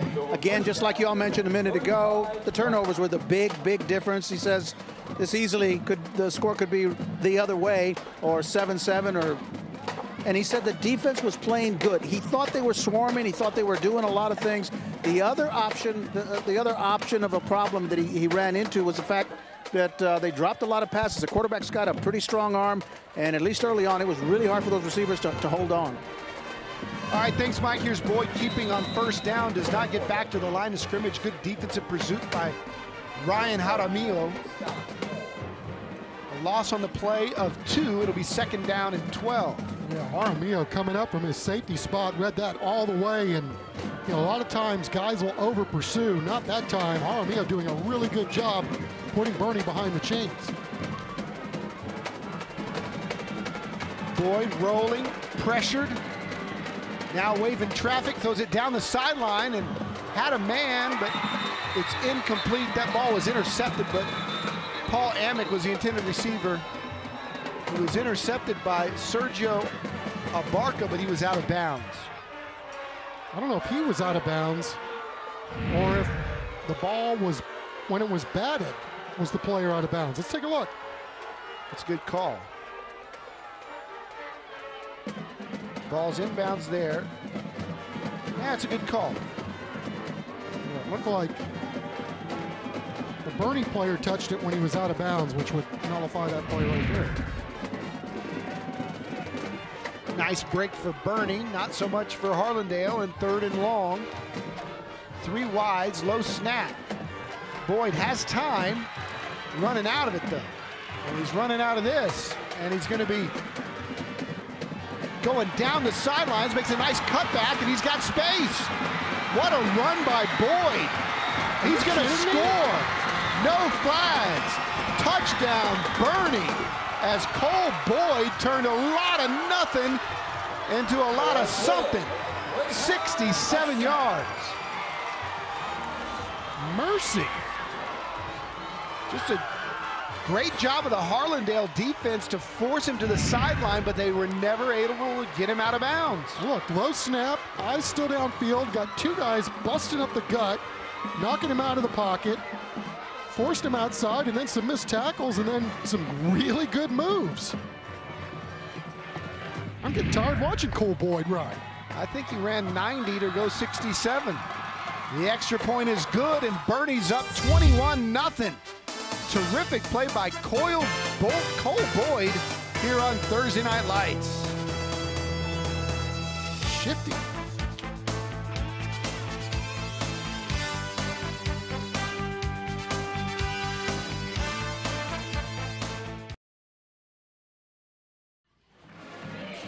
Welcome back. Our Alamo Real Estate Brokers Smile Cam, AKA Carlos, was out at the Boerne pep rally this morning. Looked like a fun time. Nobody loves high school football more than Carlos Sanchez. He is the man who keeps us right on our TNL poll every week. And the Indians thought about bringing it out, but they'll take the touchback. Although you have taken him to task from time to time on a switcheroo or here or two. You know, the thing I like about Carlos is, like, his philosophy is if a good team loses, it takes a lot to knock them out of the poll.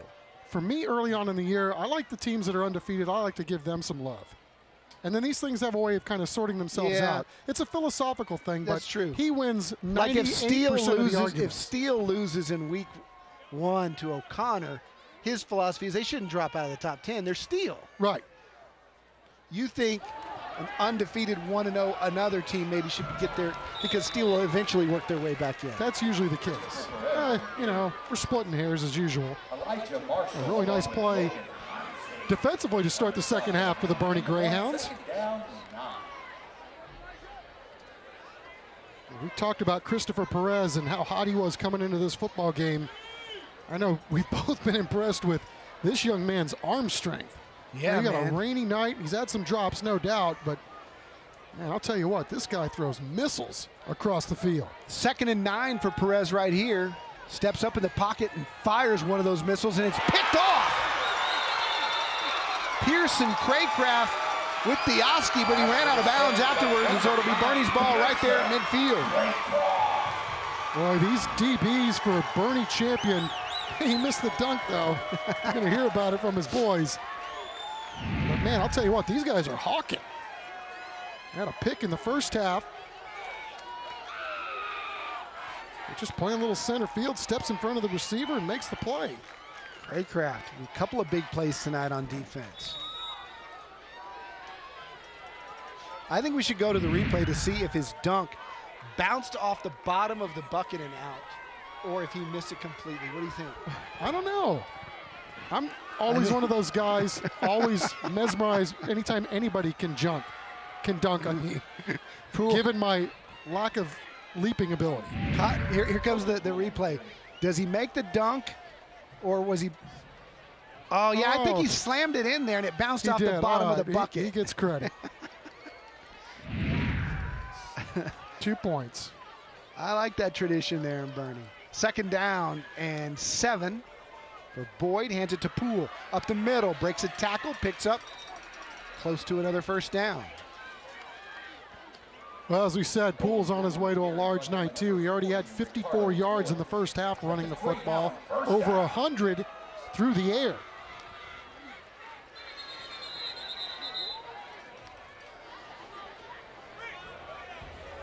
False start there. Not to mention the 83 that came on the screen pass. Well, Poole's been over 100 yards the last 2 weeks. He was the offensive MVP for this Boerne team last week. Had a touchdown in week 1, also last week, but this is a young man who's coming off a very, very serious knee injury, and it looks like he's all the way back. 1st and 15. Boyd fires to Hodo. He's got it. It's a turn outside, splits the defenders, and again, he's tough to bring down, but enough Indians are there to do so right at about the 40-yard line. Yep, good job by Harlandale, swarming to the football. You know you got to wrap up on a night like this. Kind of bit him on that first drive, and you're trying to make amends. Here's that zone read. Poole finds a seam. Picks up about 3. And we may have another injury as we check out our Sprouts player profile. And it's Gilbert Gomez, the 2nd team all defensive end. Coach says he's got a great motor, and I'm not messing with him. He looks intimidating right there, Gilbert Gomez. Big, strong football player as they attend to an injured Harlandale Indian down on the field right now. And it just so happened he is still down, so we will take a break and we'll come right back and hope he's okay.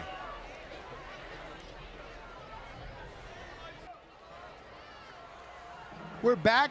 Benjamin Perez is off the field, walked off. Looks like he's okay. And Boerne has 3rd and 7. Here's Cole Boyd firing to the near side. It's completed And inside the 20-yard line is Robert Sherwood. You know, this Harlandale defense has done a really good job tonight, as they have all season, of putting the opponent in long situations on third down. Just tonight, it's been a real struggle getting off the field.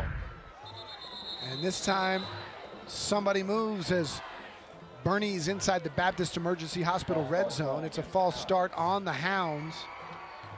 You know, Don, back them up. This was a defense that only gave up 6 points, and that was against the Twos in the first game. And then other than a couple of drives against South Sand, Coach Torres thought they played really well. They've done a great job flying the ball. The expectations are being met.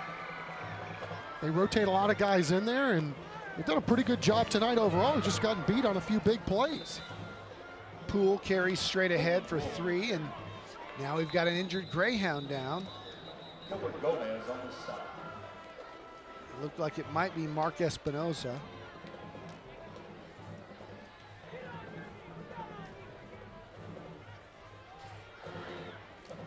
And again, we will take a break as they attend to this young man for Boerne. When we come back, it'll be 2nd and 12.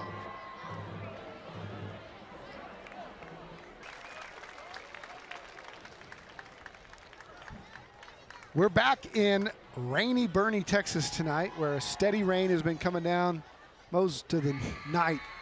Mark Espinoza knew something was wrong the minute he hit the turf, and he's having to get some help coming off.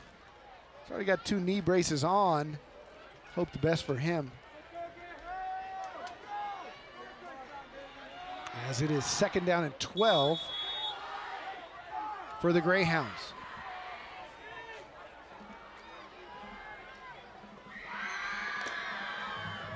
Boyd scrambling, got nowhere to go.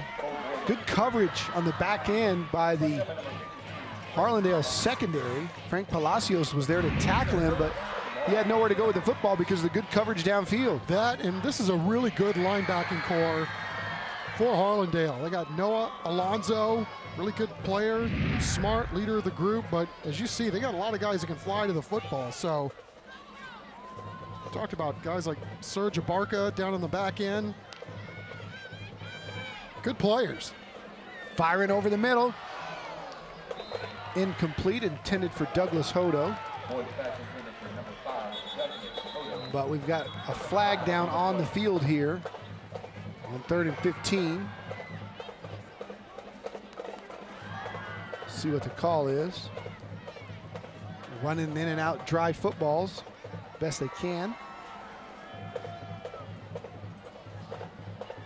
And we have that roughing the passer, so that's not only 15-yard penalty, that's an automatic 1st down. And so this drive, another huge break, just stayed with it a little too long, did Ricardo Flores. So again, red zone mistakes costing Harlandale tonight, who's really been in this ball game every other way. Here's Poole bouncing it to the outside. Touchdown, 28-0 Greyhounds. We have a flag down. I think on the 7-yard line. No. Heard whistles. It might be coming back. He's telling him, "It's calm down, coach. It's on them." And it'll be either declined or enforced on the kickoff. But Poole's got another touchdown tonight and doing a nice job here finding daylight. Yeah, sliding and gliding and unabated to the end zone. Tyler Ron on for the extra point. Good hold after a wet snap and another penalty. It may have been running into the kicker. We're having to do a good job of lip reading tonight. Roughing the kicker. And so, man, if they, I don't know that first one was declined, but if they enforce both of these penalties, it'll be interesting to see where Boerne's going to be kicking off from. Boy, it's coming down. I'll tell you, man, this Poole kid is something else. Got a lot of help from some of those big guys up front, obviously. Freeman, McDaniel, Tinch, Espinosa, who we saw walk off. But Huron, these guys have done a really nice job tonight. And Poole is on his way to some kind of night, both running it and receiving it. You saw that camera angle of the rain pouring down. It is really, really fun to play in the rain when you're up 28-0. When you're down 28-0, it is not very fun. You're wet, you're cold. And Boerne will tee it up at the Harlandale 45. Well, Coach Hendrix didn't seem too thrilled with his squad going into the halftime locker. Let's go down to the sidelines of Mike Hernandez.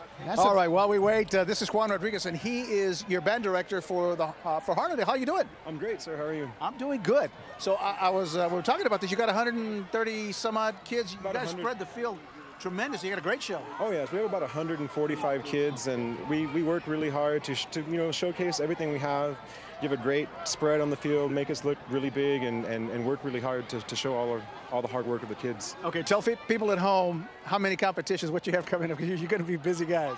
Oh yes, we start next Saturday. We're performing at the East Central Hornet Festival, and then in the afternoon we have Seguin, the Matador Marching Festival. The following Saturday is our Harlandale Marching Festival, which is October 6th. Then we continue on the 13th at the Yamaha Cup, which is at DW Rutledge Stadium. And then the following week is UIL Marching Contest. So I don't have a Saturday off until the last Saturday in October. Wow. Well, good luck. We appreciate it. Thanks for coming by. Thank you so much. All right, back to you guys. All right, as expected, they enforced both those penalties. So they're kicking off from the Harlandale 30. I would think you have to onside here. There's no harm, no foul. And they do. I don't know that it went 10, but either way it goes out of bounds. It squirted out of bounds there at the 10. I would have thought there would have been an illegal touch by Boerne before it went 10. They're talking it over.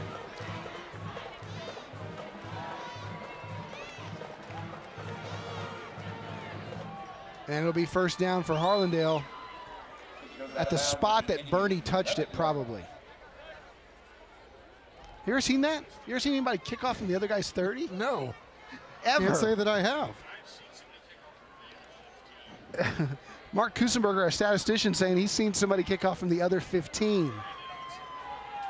That must have been a lot of personal foul penalties, probably at the end of a game, out of hand.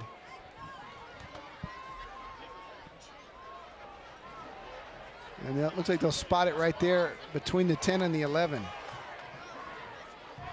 Yep, never seen anything quite like that. Well, these Indians have already made great strides from where they were a year ago, and I can tell you this, Christopher Perez has been in worse situations last year than he's facing here tonight. Ruben Gonzalez trying to get outside, does not. Good pursuit by Boerne. Yeah, Don, you know, Coach Torres was telling me this week, last year, I mean, they had no intention of rolling with a sophomore quarterback, but lo and behold, their starter goes down in the very first game. This guy's had to come in and, you know, battle. I mean, it was a tough year last year all the way around. He took his lumps, and so there was one point in the season where they were playing a game and Chris had multiple picks in a game, and, you know, what you'd expect from a young guy learning the ropes for the first time, and he just kind of walked off the field and looked at his coach and said, kind of looked at him like, man, I don't know if I can do this, but, you know, he's battled through it and obviously had a great offseason. All those lumps he took last year, we talked about at the onset, they're paying off for these guys. I mean, to come in here 3-0 and, you know, let's be real. I mean, they're in this game and they're playing really well, but those turnovers in the first half really tilted this game towards the other side. So, you know, it's like the long run that you have to make as a football team during the course of the season. There's going to be challenges play to play, game to game, and week to week. And so see if you can't get something positive going here forward. Third down and long, trying to complete it. And that one's picked off. And it's Riggs his second interception, and this one is a pick six. One saved the touchdown, one is a touchdown. 33 yards for Julio Riggs. Julio Riggs is having a great season in the last 2 weeks. We'll see where the penalty is. There is a flag down. Where did it come?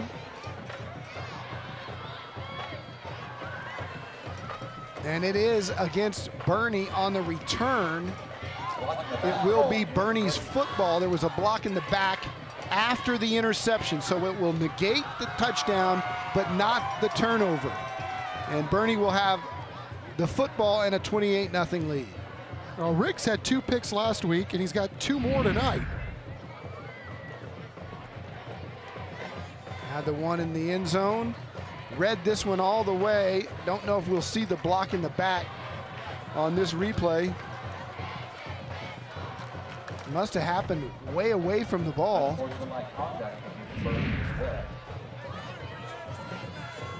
And it's also an unsportsmanlike conduct. So it'll back it all the way up, to the 32-yard line. And that's where Boerne will have the football with a 4-touchdown lead. Teachable moment right there between coach and player. Kid's just trying to make a play. Hey, remember to register your squad for the All-Star Cheer Challenge sponsored by CPS Energy. It's underway. Register your squad for a $1,000 or $5,000 or $500 cash grant. Also get a chance to cheer at the Army All-American Bowl or our San Antonio Sports All-Star Football game that's in the Alamo Dome on January 5th. Again, 4 cheer squads will get a chance to cheer in the Dome that day.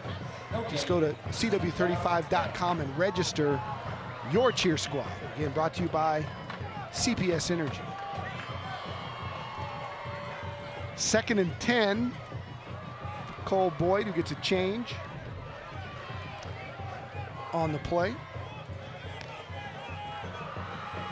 Looking right, firing that way. Completes it, and being shoved out of bounds is Ben Welch. He gets down to about the 22-yard line. You can tell these Boerne receivers have been coached.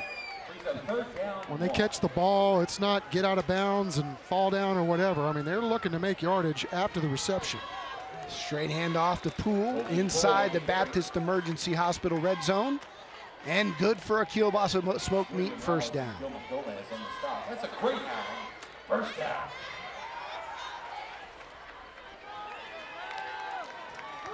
Here's Poole again. He lost the football. And Harlandale thinks they have it. And let's see if they do. They do.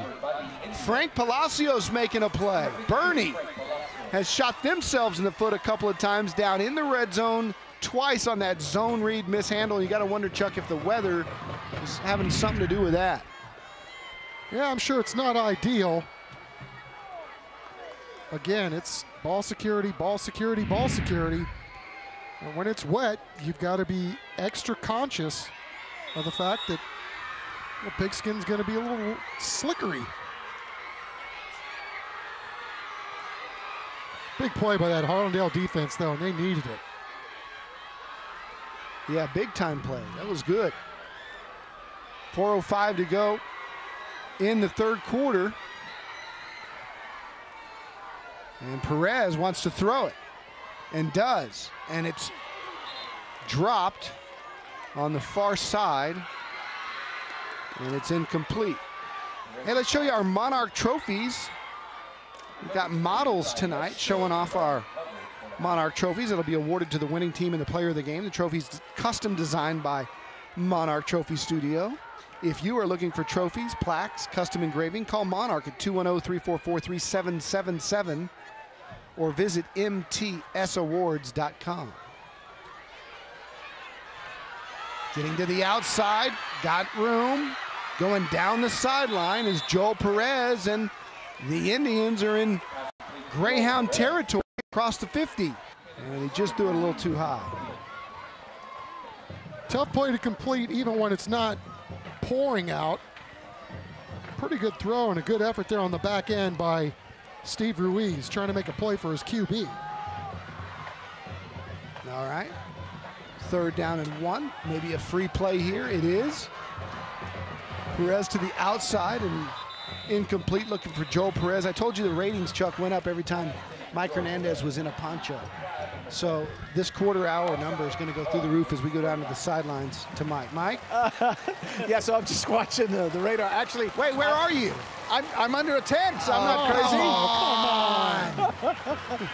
Oh, boo. So the rain is coming down pretty good right now, but I'm looking at the radar. This is really the last good batch of rain, and right now it extends between here and Fair Oaks, and then it's coming towards us, so it should be through. When it does in the next 10, 15 minutes, I think we'll start settling in with just a light sprinkle or maybe none at all. But it's coming down pretty good out there right now. I'm going to put my poncho on next time you see me. My hair, is it okay? We're withholding your pay this week. Yeah. it's already started. The wimpification of TNL. Where's the good old days? Tents. I think those tents are a lightning hazard, aren't they? Isn't it easy for us to be? We're sitting up here in a press box. It's all exactly nice and cool, right. and we're nice and dry. Easy for us to say, yeah. And it's getting really sloppy out there with mishandled snaps and guys jumping off sides on false starts. There's a great example for Mike Hernandez. Coaches for Harlandale. What rain. That's right. Both sides got to play in it. Let's play. And just like that, it looks like it's almost stopped. At least lightened up a lot here on 2nd and 25. Perez having to make sure he's got the football, and he loses it again. Right now, it's like playing with a bar of soap. I mean, I admired what he did at the beginning of that play because he made sure he had the snap. And then when he went it back to secure it to try and throw it, it just squirted right out of his hand. He's got it, and there it goes. He was lucky to get it back. We got 3rd and forever here. 3rd and 31. Perez straight drop being pressured, going to throw that screen, and it was almost intercepted and taken to the house.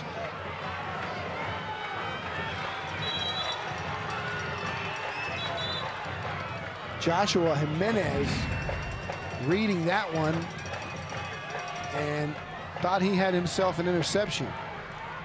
And Cluck drove Perez into the ground, and he is down.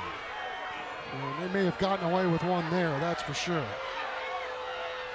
Yeah, you can hear the Harlandale fans not happy about it, the Harlandale team not about it. There's almost fisticuffs there at the line of scrimmage.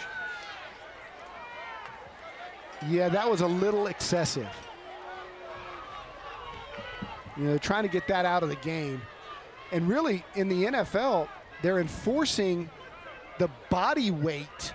I don't know how you measure it, but part of it is taking the guy to the ground and then making sure that your body falls on top of his. They're penalizing that in the NFL. I think the biggest thing in the NFL, Don, is the fact that it's just been inconsistent. Yeah. You know, you call Clay Matthews for it in the Packer game, and then, you know, it happens to Tom Brady, and they don't call anything. So it's just, it's game to game, play to play, and I get it. I mean, it's getting harder and harder to officiate these football games because player safety, obviously the most important thing these referees are trying to control. It's just tough to decide what is dirty and what isn't. Game to game, play to play. Yeah, and they're talking with Shay Hendrix right now about the play. I don't know if we want to take a look at it again. We're back in 30 seconds, and we'll look at it when we come back. In South Texas, it can get hot and sweaty outside, but it shouldn't be hot and sweaty inside your house. If it is, contact Air Today Heating and Air Conditioning. Their reputation exceeds all others when it comes to service and quality. Mention this ad and Air Today will waive the service call fees. Air Today is an elite comfort maker dealer. Call 210-519-5959 and enjoy cool air today. proud sponsor of Thursday Night Lights. Again, it's still tackle football, and you don't want to take contact out of the game, and Cluck does a good job of finishing the play, and about right here, you can let up. I don't know. That's a close one. That's a hard one to call. Well, I mean, they called one earlier, roughing the quarterback, that was a lot less. Yeah. So I think that's the big thing. But, you know, again, it's tough to officiate any games these days. Yeah. Well, clearly a break for Boerne, and hopefully Christopher Perez is okay. 4th and 31. Harlandale will punt it away. Hodo will scoop it up and get pushed out of bounds. And we got us a big weekend of college football coming up on our family of networks. We got Pitt in North Carolina Saturday 11 right here on the CW35. That'll be a good one. TCU in Texas kicking off Big 12 play. Of course, the Frogs coming off their loss to Ohio State, and Texas big win over USC. Wisconsin and Iowa is the nightcap on Fox.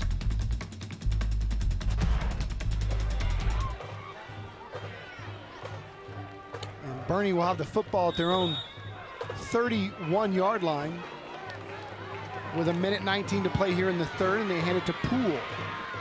He spins forward, and I think you might see things get chippy here down the stretch. Tensions are high. That was Seifert, not Poole, but obviously some hard feelings right now on this field.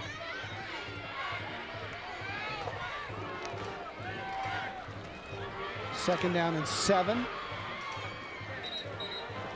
I'll tell you more than anything, that, Chuck, as we watch these Harlandale Indians down 4 touchdowns, they will now play inspired ball the rest of the way. You won't have to worry about them letting down, even though they're down in this football game. Yeah, I think they would do that anyway. It's just, you're right, there's a little more sauce for the goose now. 3rd and 6. Seifert being pushed backwards, and now we've got a fight. Multiple flags fly as 55, a couple of interior linemen of Harlandale tangled after the play.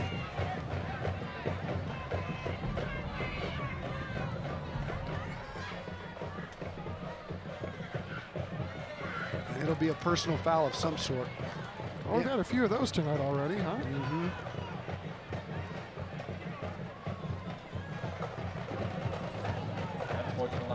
Unsportsmanlike on Harlandale.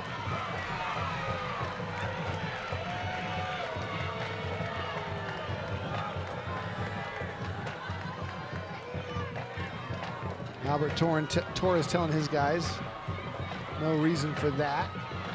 Just play football. At the same time, you don't really blame high school kids for taking up for their quarterback, you know? I mean, that's their guy. Yep. You just want to make sure it's between the whistles. Play hard, play physical, play between the whistles. Boerne's going to let the third quarter run out. The Boerne Greyhounds lead it 28-0 here at home. The rain has let up. We've still got another quarter of football to go, and we'll play it when we come back on Hallmark University Thursday Night Lights.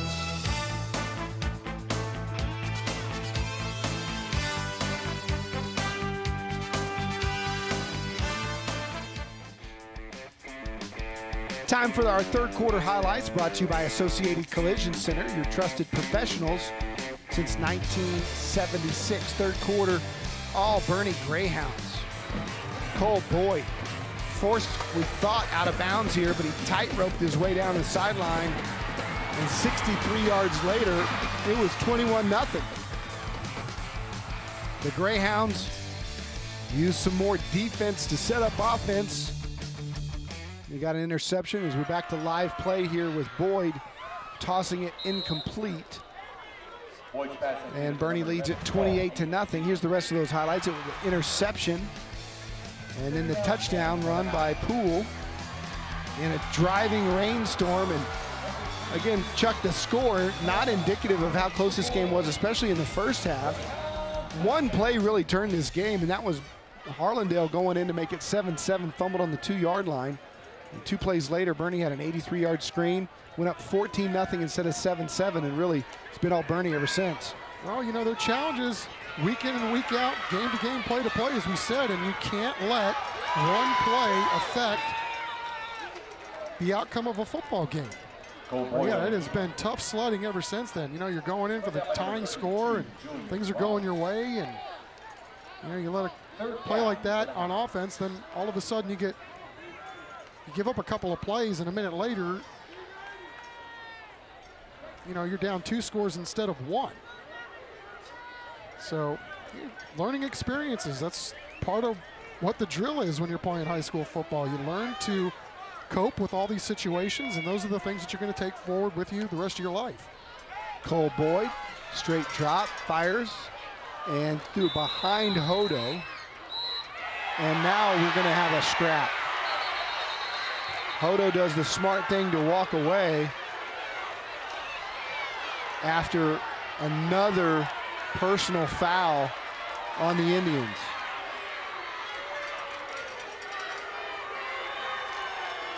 Julian Ramos just lost his temper there. The ball was incomplete behind Hodo. He was down. Ramos jumped on top of him, and then something happened as they tried to disengage here at the end.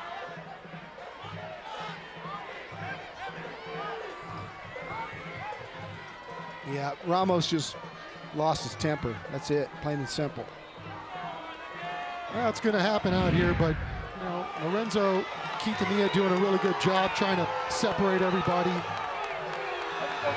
Tempers are going to flare. You had a tough night here, and some calls have gone against you.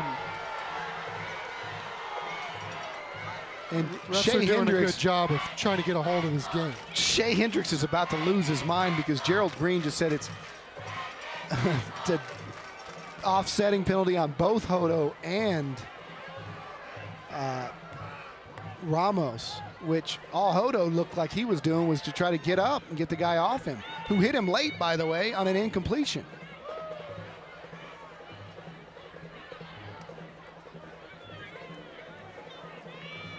We still have 11:35 of this boxing match. Oh boy. Let's hope that sportsmanship prevails here. Starting to get a little loose. 4th down. And Boerne lining up like they're going to go for it. Harlandale's got a man back just in case they punt it away. And Boyd backs up to a distance where it looks like he will do that. And does. And I think he's going to mail it into the end zone. And he does. It'll be a touchback. No punches thrown there. As we get a touchback, it'll be Harlandale football. The full quarter to play when we come back. Closed captioning for tonight's game is sponsored by Roselle Gardens.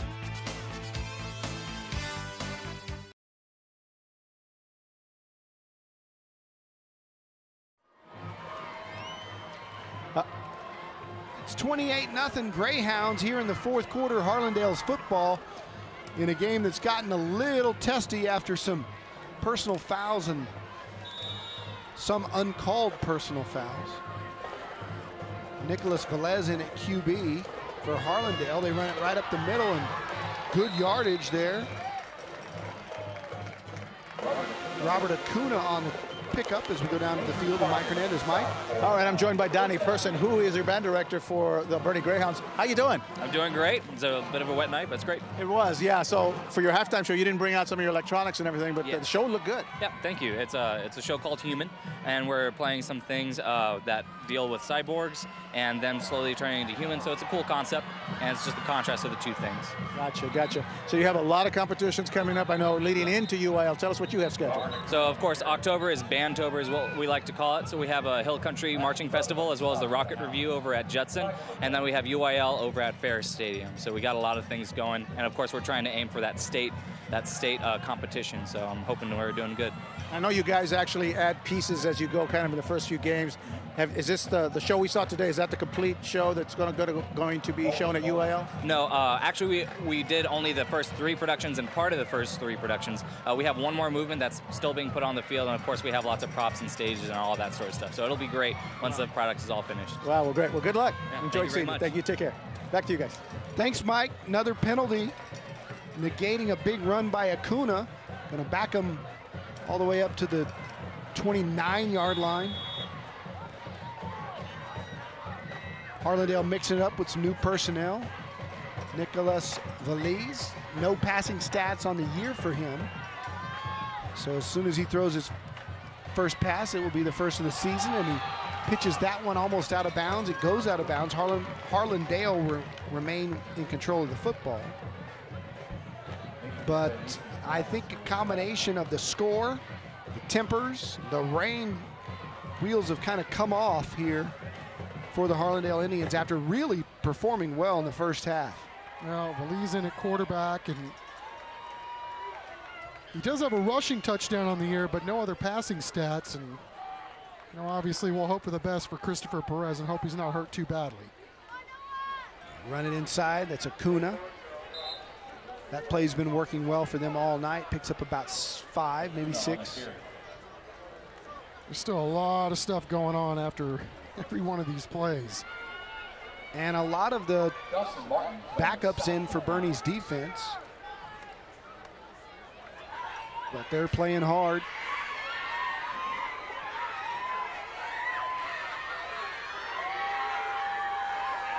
As Harlandale has a long conversion chance here at 3rd and 15. Firing a post over the middle and incomplete, almost intercepted. Ruben Gonzalez was the intended receiver. And Andrew Parkin almost picked it off. Crockraft zeroing in on the wide receiver on the back end. And it's getting to the point where this game really can't end soon enough. Yeah, it's pretty much been settled here with 9:48 to go. 4th and 15. And Francisco Laredo, a really good kicker punter, will kick it away to Hoda, who fair catches it right at the 32. And we'll take a break. The Boerne offense will come onto the field when we come back.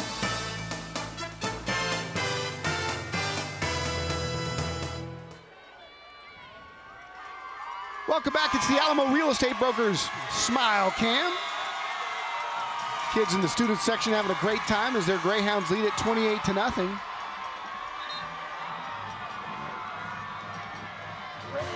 Boerne runs it right off tackle, picking up about 3. Brandon Seifert has done a nice job of filling in for Colton Poole. It's a 1-2 punch here, and Seifert's had some nice carries. Here's another. Lunges forward for about 3 more.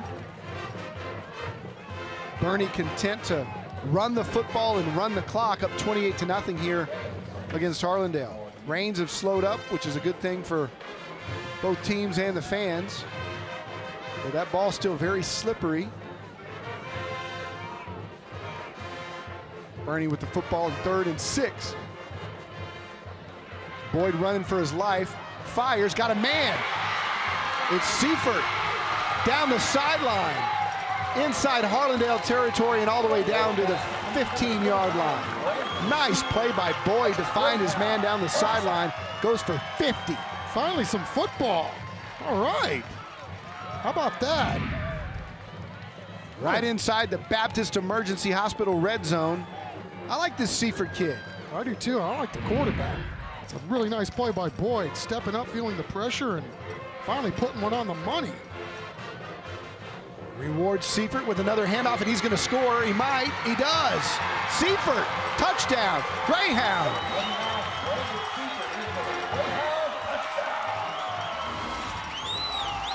One big play leads to another. soften him up with a pass. Seifert is slippery himself. He's got a nice burst of speed. Thought he would score right here, and then that one guy had a shot at him, but wasn't able to grab his leg, and Seifert runs in for 6. Yeah, soften him up with a pass and then sting him with a run. The extra point is no good. So Boerne will take a 34-0 lead. As we take a commercial break, it's all Greyhounds here in the Texas Hill Country.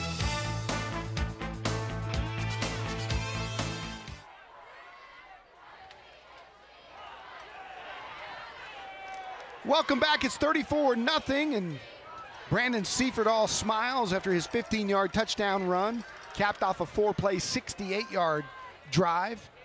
Only took 1:24. And Boerne ready to kick it off. Harlandale trying to get off the Zippo here and get at least some points on the board. Man, what a turnaround. This game looked anything but a rout halfway into it. Yeah, I mean, there was a reason why Harlandale's in our top 10. Came in here 3-0, putting up 30+ a game. And yeah, those turnovers were just a death knell in this one.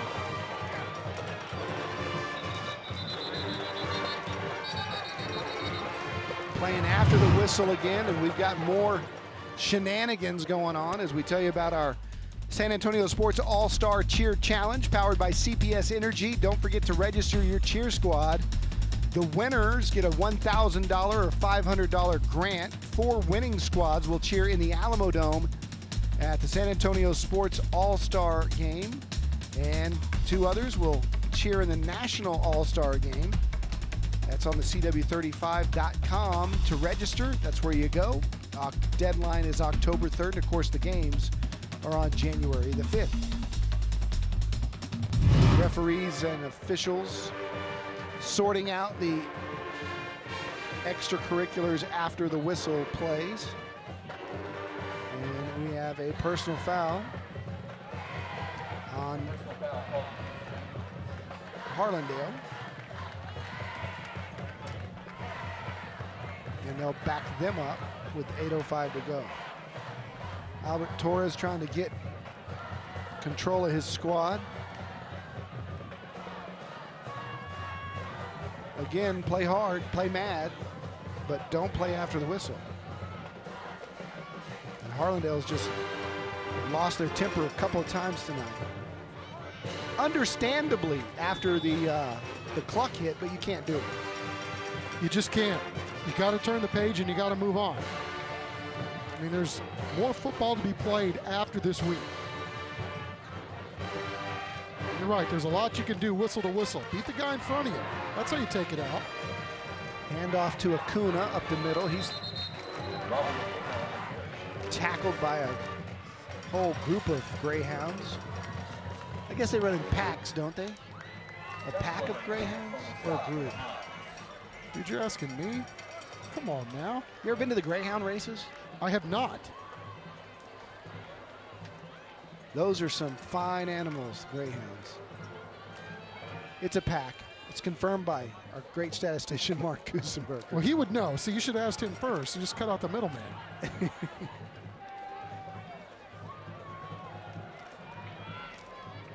There's a handoff to Acuna up the middle. He's got a first down. Big play for Harlandale. Nice. Yeah, young man's had a couple of really nice runs, and that's how you do it. Run hard, be physical, take it out that way. Good run. Kielbasa smoke meat first down for the Indians, and Nicholas Valise running quarterback right now. Almost completes a pass. Instead, it's dropped. 6:57 to play. Acuna just tried to catch it and go. And first things first, right? Easier said than done sometimes. He's trying to make a play for his team and just tried to run before he could walk, as they say. Second down and 10 for Harlandale. On their own 28. Veliz, straight drop, wants to go long, fires on the slant and completes it. It's Ruiz. He's really good and he's really fast. And he's across the 50 and he's knocked out of bounds at about the 35-yard line.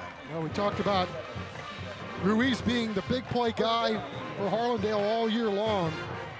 Talented, great hands. Great start for him to the season, obviously. Last year was tough on him as it was this entire offense as they tried to learn the new system, but this guy's a heck of a player. He's one of those guys that can catch it and run it. And, you know, one of those guys you can just toss it to out in the flat and he can bust it. And another false start, this one on Jose Calderon.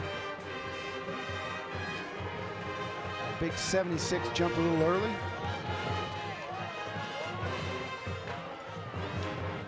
Harlandale is going to be a force in their district. They have got the big boys up front. Oh yeah, there's no question. I mean, you could tell the turnaround from last year to this year has just been absolutely amazing. Here's a completed pass down all the way to the 25-yard line to Raimundo Zorita. Nice play there. Good throw by Veliz, who's completed his first career passes here on this drive. He's getting a little confidence, moving the football down the field. First down for him, and whistles blow as there's a flag down, and again, pre-snap movement. It's a false start, and it's on the offense. Hey, we've had a few flags here tonight, haven't we? Let's say we had more flags than flies out front of the United Nations. I think so, quite a bit. And you know what? I got to tip my cap to Gerald Green. He knows his microphone's not working, and he's doing a really good job of enunciating so we can read lips. And good at sign language, too. Yeah, he's great. He's got all the signs down. Going deep, got a man caught at the 10. About the 12, rather. That's Raimundo Zorita again. Nice pitch and catch. He's really standing strong in that pocket. Stepping up and showing off his arm. Inside the Baptist Emergency Hospital red zone, it's 1st and 10 for the Indians.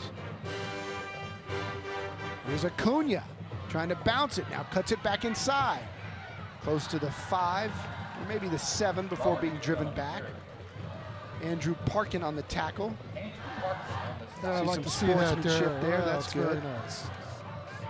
Needed a little of that right now. Yeah, it looks like things have calmed down a bit here. Andrew Parkin doing his part.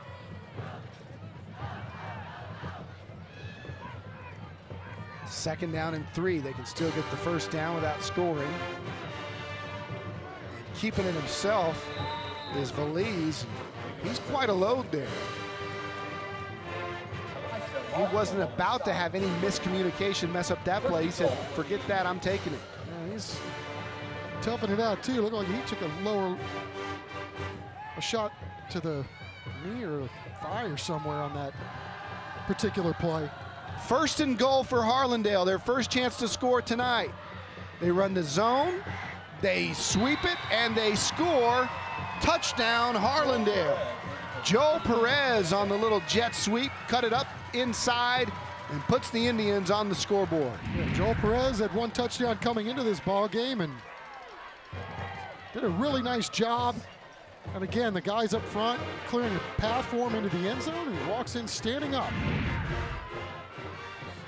This is a prideful Harlandale squad. You know, we talked about how prolific their offense has been all year, and for them to only have 6 points on the scoreboard here midway through the 4th quarter, you know, I know they figured they could score more points than that tonight, and probably would have had not had so many turnovers and all the penalties to go along with it. Something tells me you wanted them to score again so you can hear that fight song again. That sounded familiar, didn't it? That's not bad.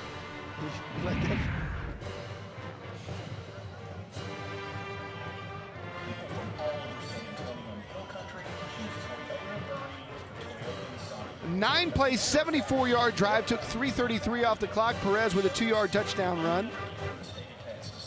Good for him. He had nice catches in the first half as well. Like the receiving core at Harlandale, like the offensive line. And again, we looked at their schedule earlier. They're going to have to, they will be a force in that district. District 14, 5A Division I. Their district opener coming up October 4th when they take on the Harlan Hawks.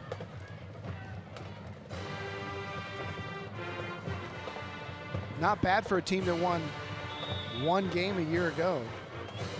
Yeah, and then on the other side, you got Boerne, and boy, they got a lot of weapons. Outside, inside, quarterback who can sling it and run it. They're going to be a handful. Harlandale kicking it off to Boerne with 4:42 to go, and Riggs will let it go through the back of the end zone, and we have some more tough play on the far sideline.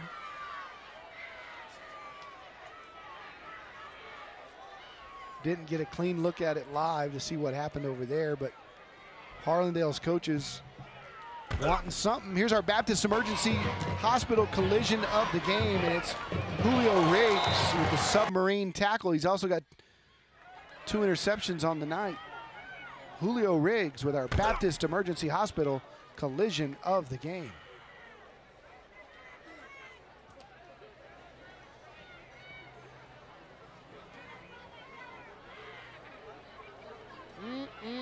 Don Harris. I don't know that we have We've seen some tussles, huh? Over the years. I don't know that we've seen anything quite like this.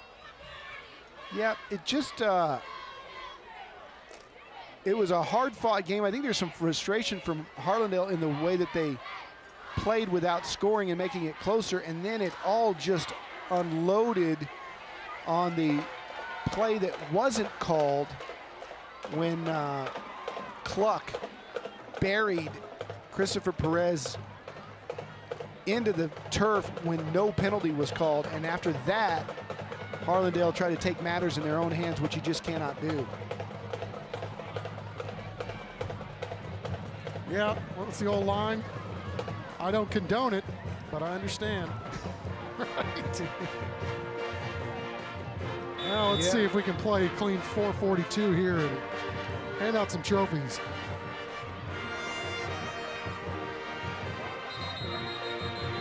And the whistles have blown. Let's see if they can clear them clean. All good.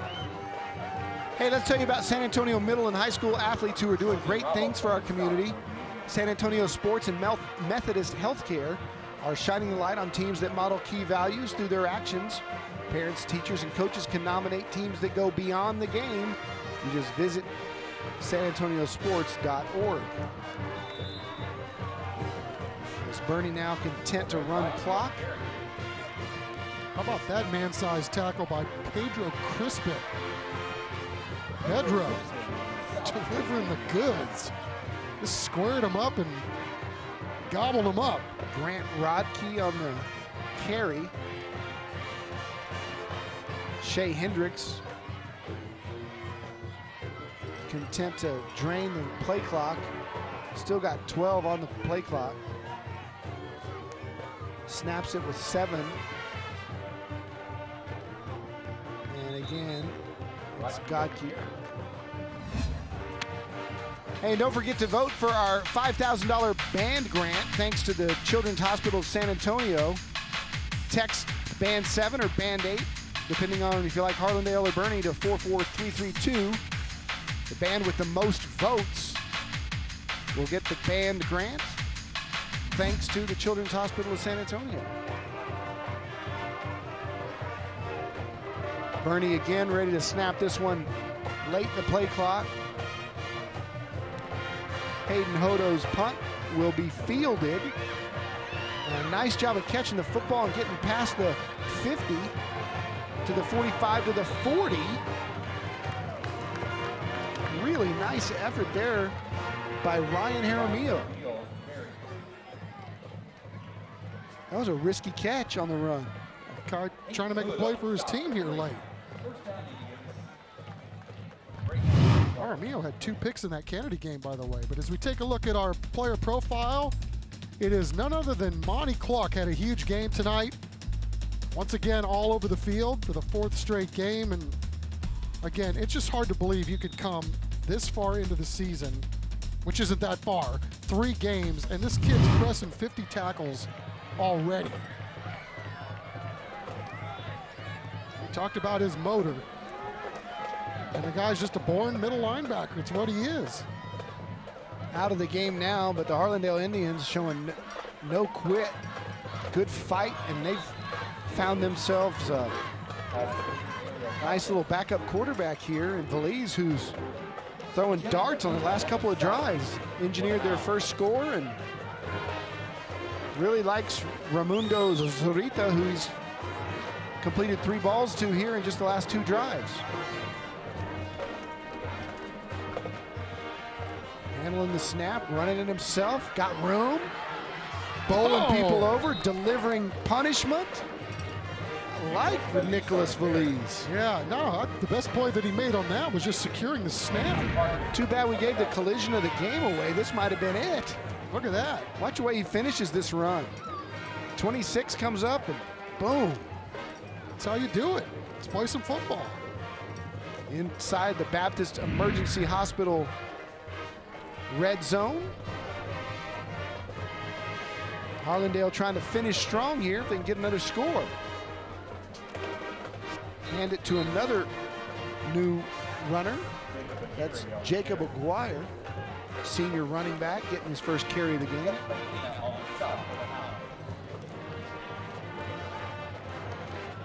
Second down and 9. Under 2 to go.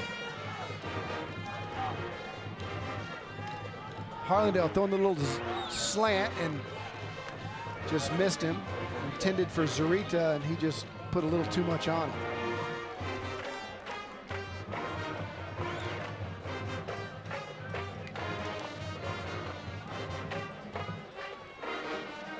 Well, it's a good learning experience for all these kids. You know, got some 2s playing on the Boerne defense, and got some 2s playing on the Harlandale offense. Good chance to grow up. Every snap counts. Inside a minute 12. Valuable for everybody. We have 4th down, big 4th down here. Obviously, they're going to go for it. 4th and about 5.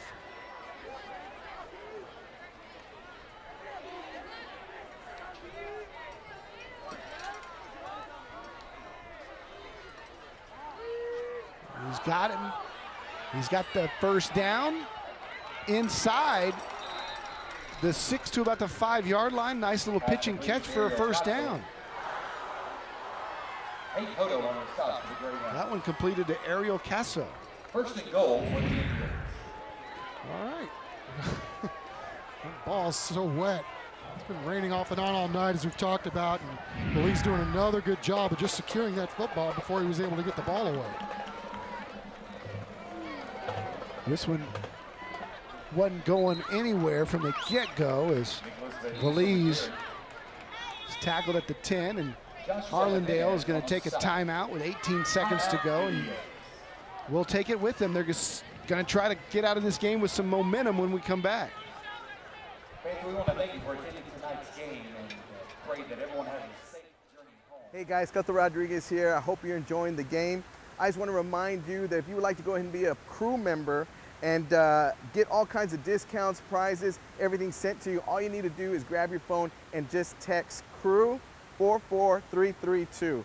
That's CREW 44332. You can be a loyal member and you can get all kinds of discounts, prizes, trips, concert passes, everything sent to your phone. Again, it's that simple. CREW 44332. All right, guys, enjoy the rest of the game. Thanks, Cleto. No jokes this week. Can't come on if he doesn't have jokes.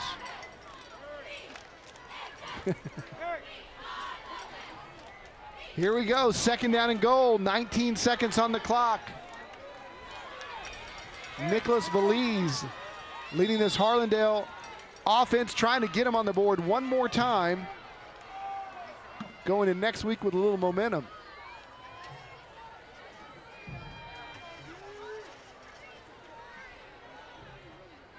taking his time, fires in the flat, it's caught, and breaking a tackle in space, again, is Jacob Aguirre. And that's going to do it. Harlandale won't run another play. Ethan Hood making the tackle up there. And the final score will be 34-7. It was a lot closer than that. And when we come back, we'll hand out our Monarch Trophies to the player of the game and Coach Shay Hendrix and the Boerne Greyhounds. We're coming back right after this.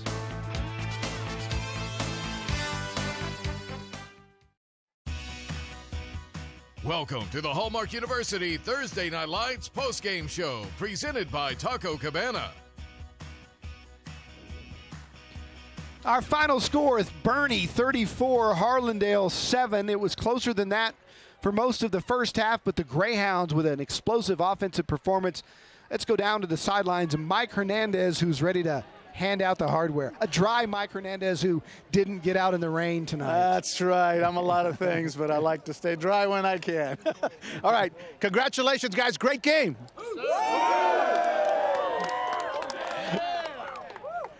All right, so I'm going to start out with your impact player of the game. There was a lot of standouts on both offense and defense. We always have to pick one, and tonight it's your quarterback, Cole Boyd. Yeah. Come on up in.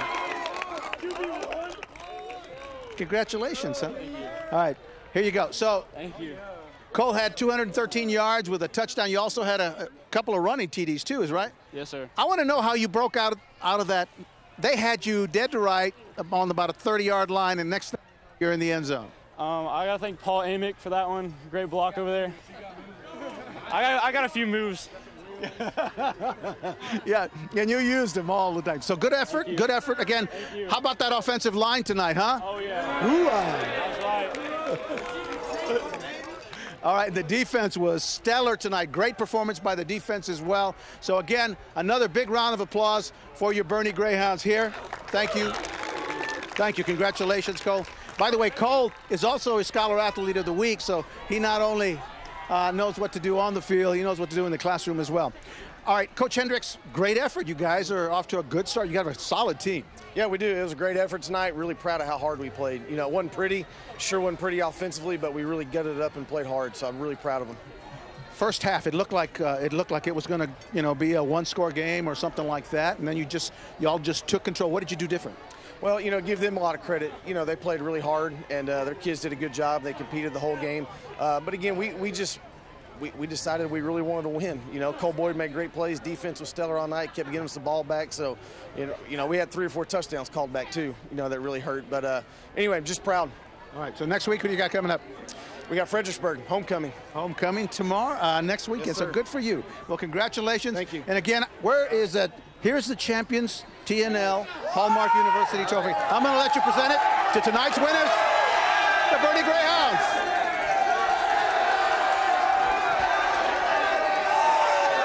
All right, thanks, Mike. Right now it is time for our Night Office Solutions play of the night. And what else? There was a couple of them. There was that 83-yard screen play, but how about Cole Boyd?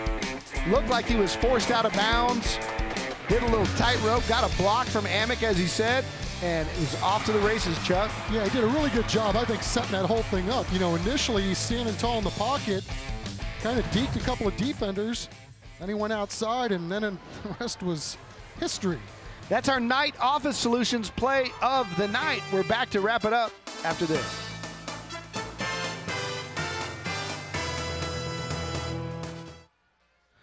Welcome back to Boerne. The Greyhounds 34-7 winners over Harlandale. Time for our Associated Collision Center. Trusted professional since 1976. Our highlights were aplenty tonight as Cole Boyd and the Greyhounds got going early, finding his man Poole for 1 touchdown, keeping it for another as Boerne had a 14-0 lead at the half. And Boyd was spectacular tonight. This is our play of the night where he scrambled down the sidelines and went 67 for a score. And really, Chuck, Boerne took over in the second half. Yeah, I mean, that was a play, Don, that was like 3rd and 15. So Harlandale had a chance to get off the field. Instead, it goes the other way. Poole with the touchdown run here. Seifert continued the scoring in the 4th quarter as Boerne pulled away late. Harlandale got some momentum getting on the board on the little jet sweep, but really it was all Boerne tonight. The statistics are going to be closer than the score because of 5 turnovers, and look at the 11 penalties for Harlandale, and many of those of the 15-yard variety. Well, again, we knew we were going to have 2 explosive teams. It took a while for both offenses to get going. I think that's a credit, obviously, to the way both of these defenses were playing, and probably, you know, that's on me. I probably undervalued both defenses coming in, but boy, we learned a lot about these teams tonight. They can play on both sides of the ball, and for Harlandale, yeah, I mean, they got the ball up and down the field too. They just got to eliminate some of these penalties and some of these mistakes, and, you know, like we said, there's a reason why they're 3-0. Hey, we like the barbecue in the Hill Country so much, we're going to do it again next week. We're headed to New Braunfels. We've got the Unicorns taking on East Central. Next week, we always love going up to New Braunfels and seeing Jim Streety and company. That's where we will be next week. Hey, thanks to everybody here, part of this one tonight. Dean Radler is our executive producer. Chris Kopfus makes it all happen. He's our producer. Brian Watts directing in the truck. For Mike Hernandez down on the sidelines, Chuck McAtinnick up here in the booth, along with our statistician extraordinaire, Mark Kusenberger, and the one and only Jeffrey, the intern Hovatter, being our spotter up here tonight. It's been fun. It was wet, but it's dry now, so no umbrella needed to get to the truck, Chuck. Yay! We'll see you next week on Thursday Night Lights.